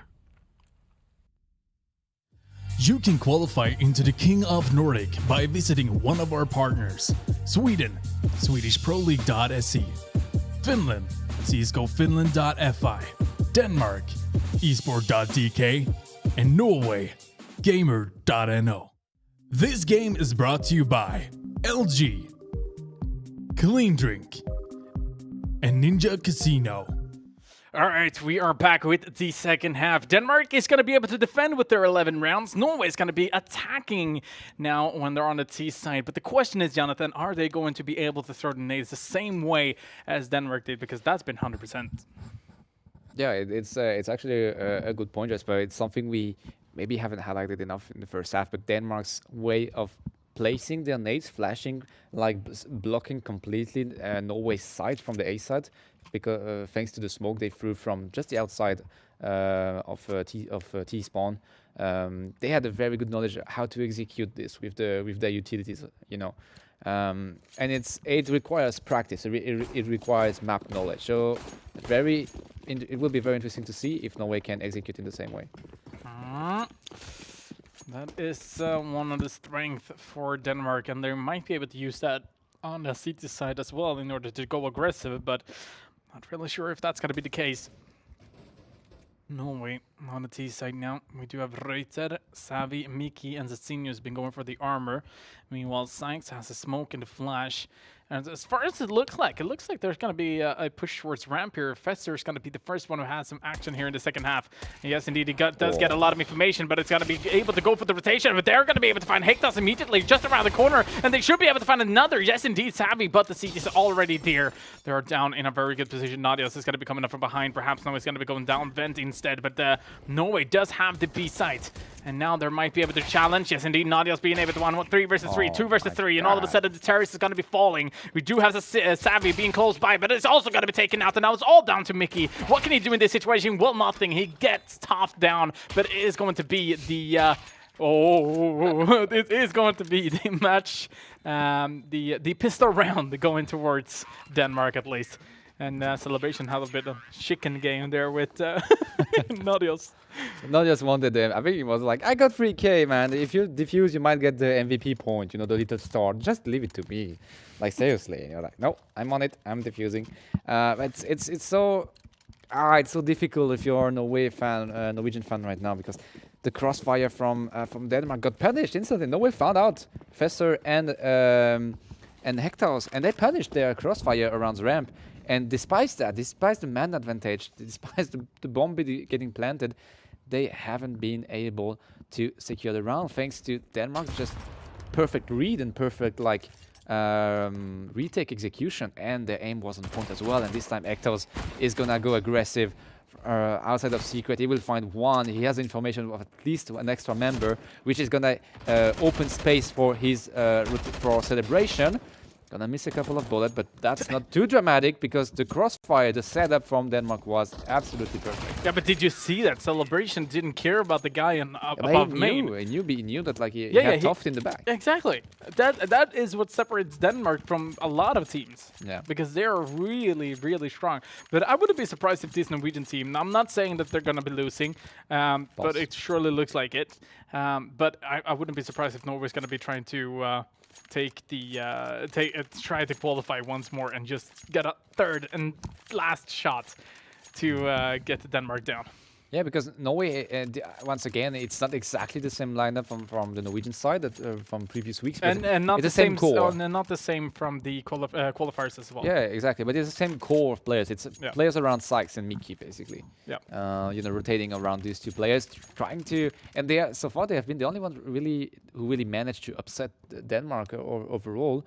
And yes, it looks not that close right now, but let's keep in mind that this is Nuke. We've seen them on Vertigo last week, so it's not really... What was the score then? It was 16-9, Yeah, it was Denmark built up a very strong early lead. First and then, half, yeah. Yeah, and then they got shut down a little bit by Norway, but in the end they won 16-9. 16-9, I think, yeah. But still, Denmark was almost in full control throughout the entire game. I get the feeling that it's the same kind of game we are witnessing, unfortunately, tonight, where Denmark has maybe a better map knowledge than Norway. I just really think it comes down to that, because their execution on their T side were on point.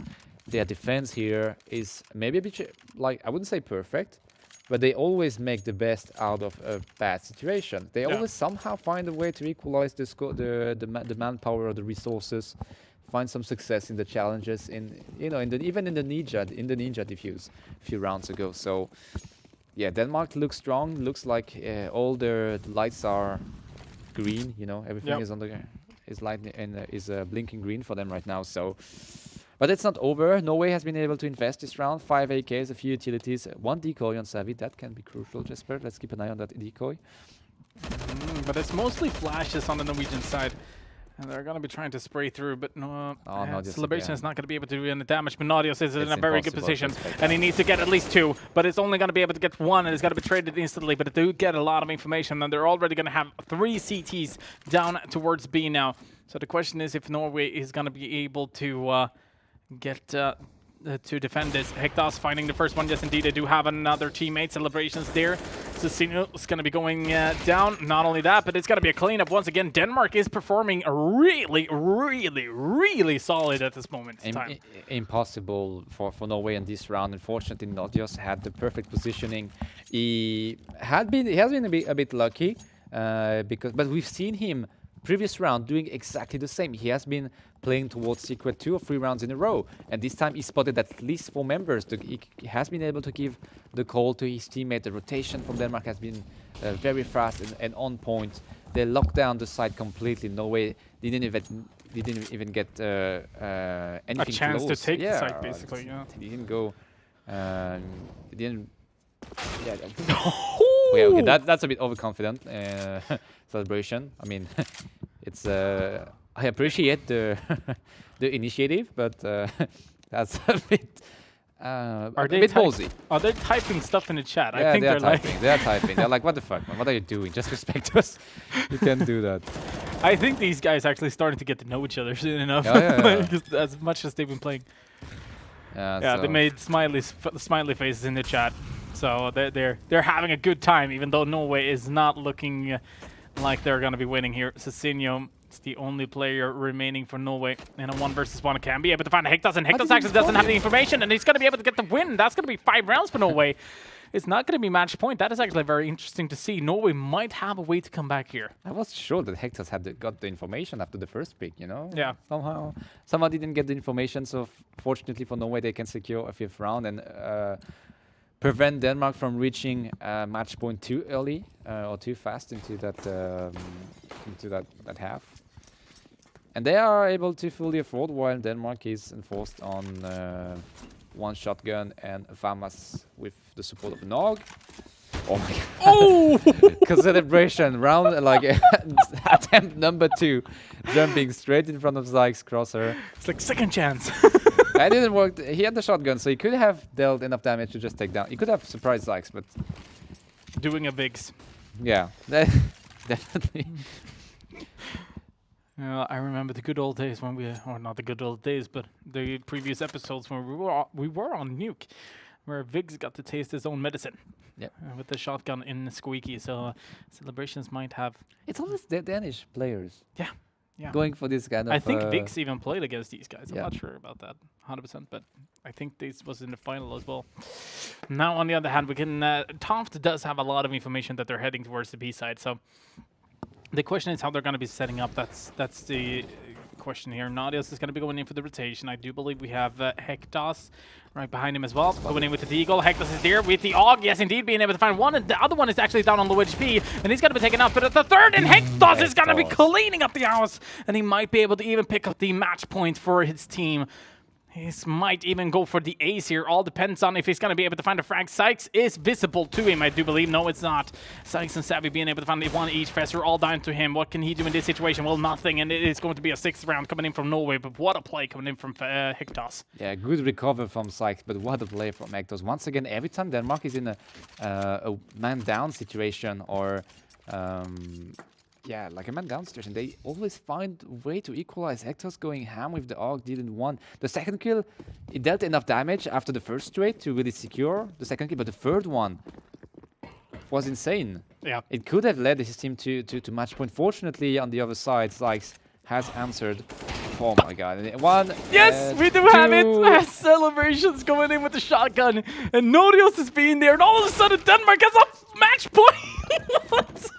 Oh my god, but how did things go that wrong? I mean, Norway, no. Like, Denmark has been trying this previous round. How can you not, like, respect that?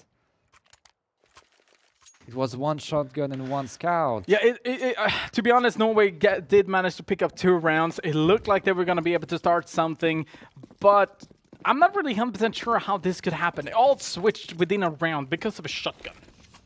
Yeah, but like it's very unfortunate. Like, they didn't respect the possibility for celebration to play aggressive 2 rounds or 3 rounds in a row, and he took advantage of it. Like, big credit to him for that. However, Norway is down to a few upgraded pistol, but they find some trades. Hector is gonna take damage from the molly, which will reveal his position. But Fessor is gonna clean Savvy very deep in the outside, and he's gonna get it into a second duel, and he's gonna find Sassino. It's a 4v2, Jesper. Looks very difficult for Norway. Mickey is gonna trade and find an AK, but it's a little bit too late. Well, Mickey is not done yet. He's been picking up up 3 with a 1 tap that is going to send Celebration into the next round. But the thing is here that the bomb is in a really bad position here, and it's definitely in favor for Toft. 50 seconds for Mickey to work with this, and what can he do in order to try to get this one done? Exactly. Toft has it. Toft, I think he spotted it and is... Exactly what I said. Oh, sorry. I mean, let's do that. Never mind. Toft like Toft does have the bomb, and Mickey has less than 33 seconds now to pick up the bomb, also being able to win this duel. Yeah, but I'm sorry, but I think like Mickey doesn't have the bomb, and Toft has control over it, but he's gonna find the duel, and he's gonna save his team for this round. Very sorry, Just. I'm completely sorry. I was focused on my minimap. I didn't quite catch this. But 7th round for Norway. You want to become a caster? Call King. No. Well, there will be a free spot for next week. So. No. But at least he's gonna prevent Denmark from closing up their hostilities right on this round. But still 8 possible match points for Denmark that Norway has to contest. Yeah, and but Fessor they're is playing. Yeah, they're facing up against Fessor, and he's going to be in a really good position, but it's going to be taken out. It's going to be Fessor being able to find one. Savage rates instantly. Celebration is going aggressive, but he's taken out immediately. And now there is going to be Hector's. Nadios is going to be taken out. Hector's taking some damage. Toft, though, where is he? Well, he is also close by, trying to figure out if he's going to be able to do anything. He's actually not close by. He's going to be far, far away in another galaxy. But he's on his way. Slowly but surely, he's going to be closing in towards the B side. And it might be able to find all 3 of them because there's no bomb plant yet, and he actually managed to get one, but it now obviously has the idea of where he is, and they're just going to be hiding at this point. They don't want to risk it. If they go for a peek here, that means that they're I would say like this: if Norway goes for a peek here to try to figure out or get the top down, it's almost like they deserve to lose. No, there is no point. They won't do that mistake. I mean, they know that Toft has to come around to try something. That was a good crossfire. Like, no reason to really go for any kind of savage or exotic pick at this point. And the overtime dream is alive, Jesper. Just want to mention that. Not exactly how I expected it, but you know, Norway securing 2 rounds in a row. Forced eco for Denmark, so that should go up to 9. Except. I mean, they got surprised once by Denmark's over extreme aggression despite the lack of weaponry. So they won't make the same mistake twice. And you can see how defensive they play and how they respect Denmark's aggression possibility. Yeah, let's put it like this. It's always celebration. Always celebration. Celebration. Either way, they're going to be heading towards ramp. No one there to stop them. No one there to get the information from the CT side, except for Hectas, but it's not going to get the information unless they're already on the site. Fester is going to be the one who is going to get the information first of everyone, and he did see his leg, but he's going to be going up close and comfy. Mickey being able to find the entry. They need to find more now. They need to secure the whole area around it, around the B site. But the CTs are slowly but surely going to be making their way in top. It's going to be caught. No, he's actually not, but they did see Sassino. Being able to find celebrations, 4 versus 3. If Denmark can be able to do this, that's going to be the question. Mickey down on very low HP, so they definitely know that he's going to be there. Savvy being able to find Hectas. Nadios finds 1, but it's going to be a great round coming in from Norway. Once again, though, there's not going to be enough money to buy for Denmark, but I probably think that they're going to be forcing. Well, they are forcing. They have enough to just buy AUG, so they won't have Kevlar, but at this point, I mean, they're facing 4 AK, so it's not like it would matter anyway. Like a headshot rule. Yeah, they headshot. They take them down anyway. Yeah. So it's Denmark needs to close this map at ASAP. I want to say, because if they don't win this round, then it's another 2 rounds without any kind of economy, which could potentially lead to 15-12, and then that would lead us to a 27th round. That would be crucial. However, Toft finding Sykes of God, and that's problematic because it has been the one leading the charge for his team. Presta is finding one, is finding two. 2v4. They have control over the bomb, but they have to figure out where Denmark is positioning or their position right now. Mickey will have information about at least one of the Danish player, but he need to connect, he need to convert. Oh my god, 4 HP. Yeah, that looks like it's gonna be very difficult, Jasper. Yeah, and he also has the bomb, and there's not much he can do about it. He's gonna get to challenge Hectas at least, but his teammate Savvy is on his way in. If Mickey goes down, that could probably be the game. But Savvy's going to be going aggressive here against Hectas. It's going to be a great flash. And yes, indeed, Savvy's just going to be slowly but surely making his way in. And he's going to be taken out to 9 HP. This should surely be GG. Or is it possible? Is it possible? Well, Hectas gets the first one. It is going to be all down to Savvy. What can he do in this sort of situation? Well, he's going to be trying to sneak around, trying to pick up the bomb. He does manage to get one, but it's got to be taken out. We do still have Denmark on the throne. And I'm actually surprised how good Denmark is. Like, I remember them to be good, but that was on Vertigo as well. Yeah, but it now doesn't on matter. Nuke, Give them any map. I mean, I get the feeling that like you can give them except any for kind of- Dust 2 and Overpass. Yeah, but like Dust 2, who the hell is gonna try leave Dust 2 open anyway right now? It's like, let's to be honest.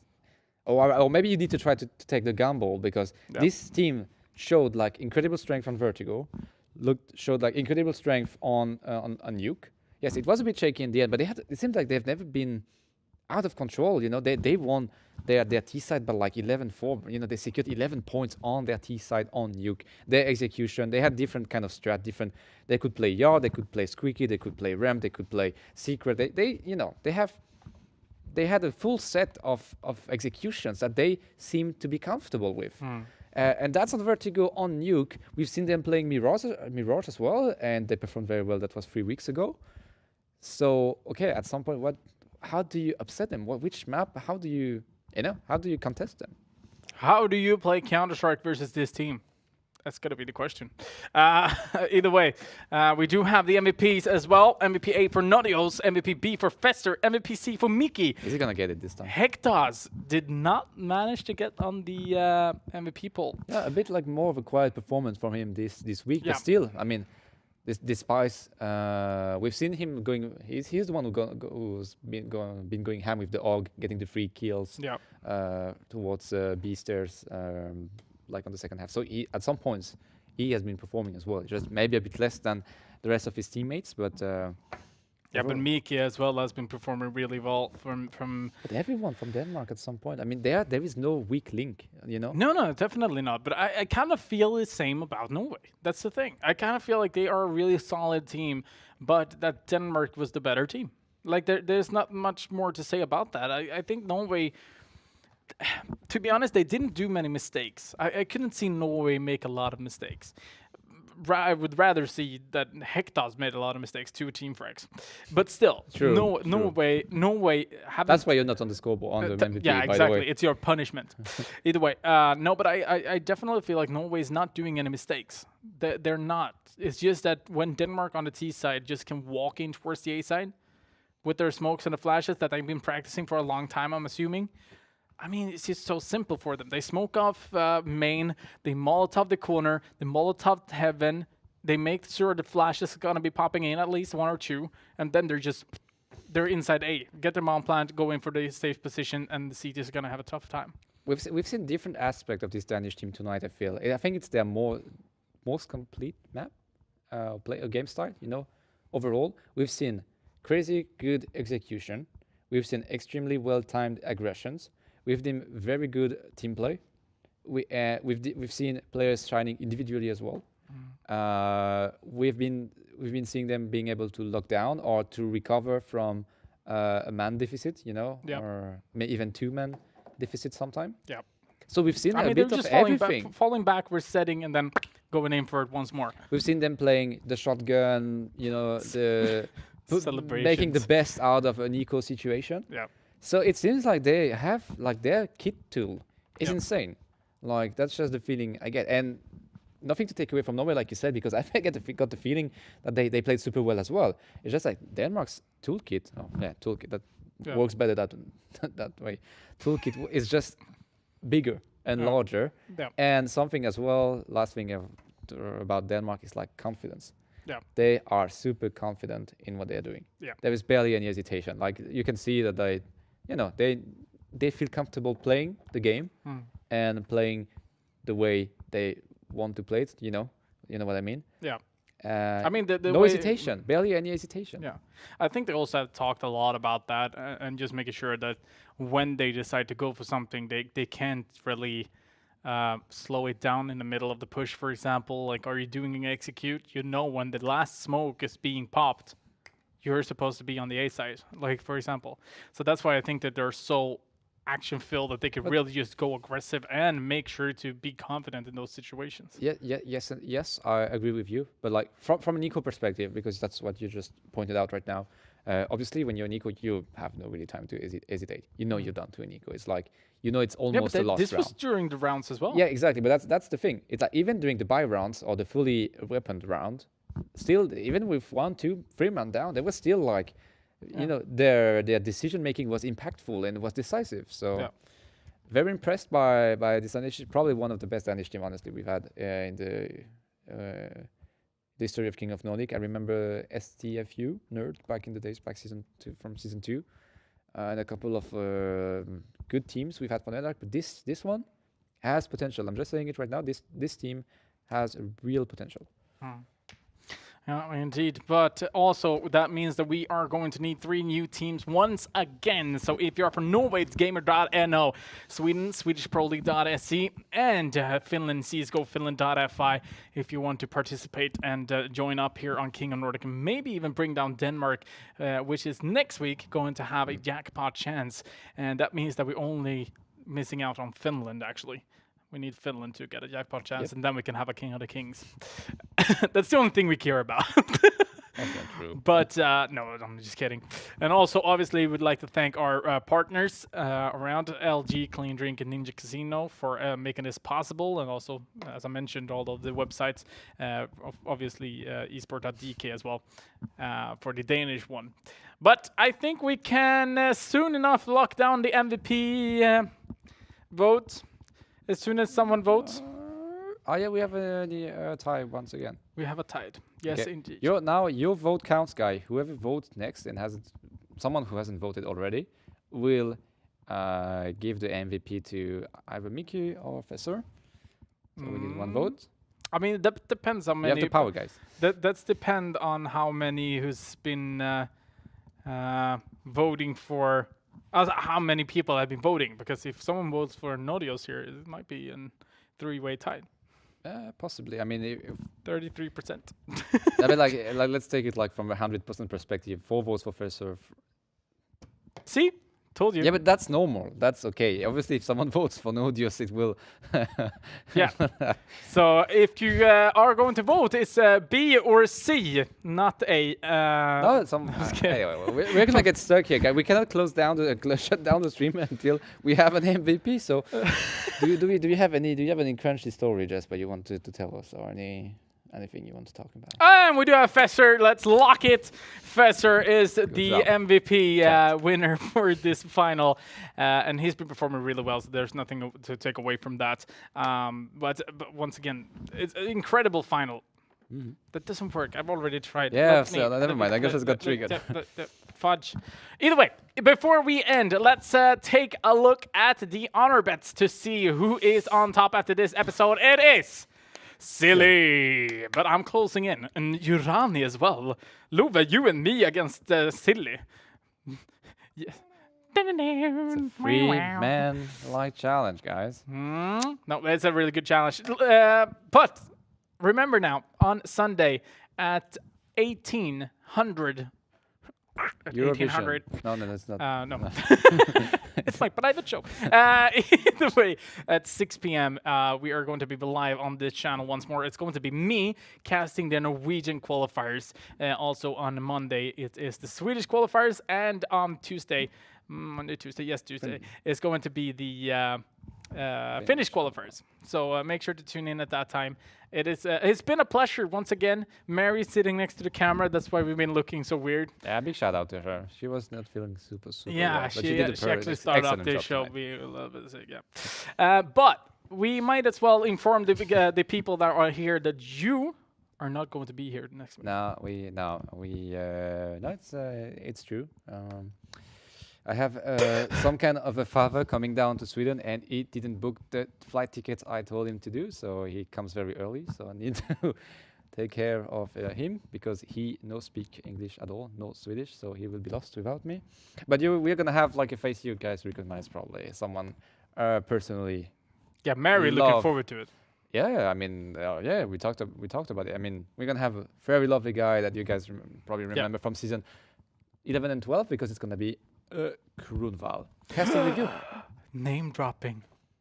Du-du-dum. Either way, this has been the episode, ladies and gentlemen. Thank you guys so much for watching. We're going to play the national anthem of Denmark, who has been winning 3 weeks in a row.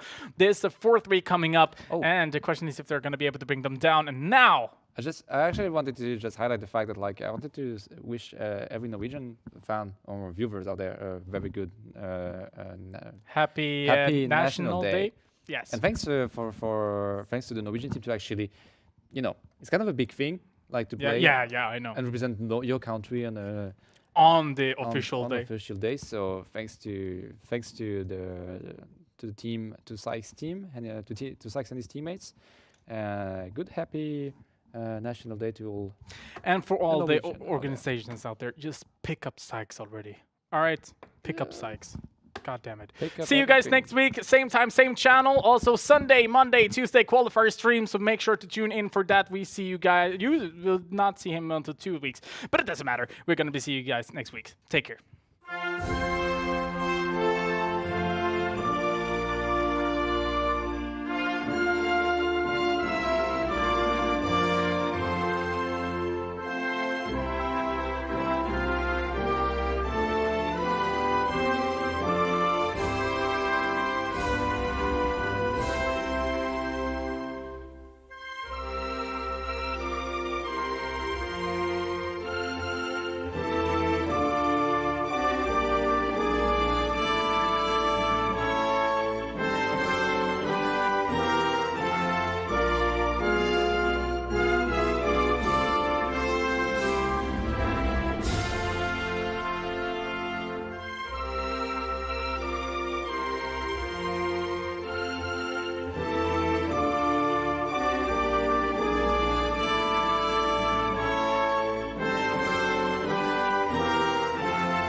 Numerous forces aimed at the Earth.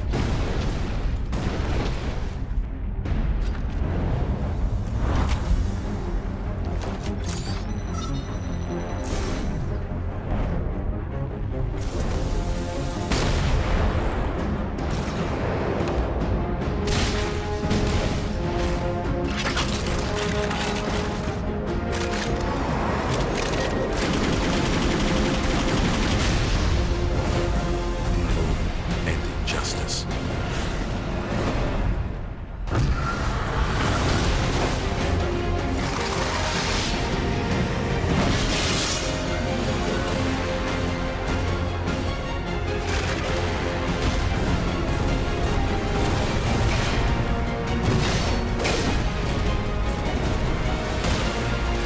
Let the glorious battle begin.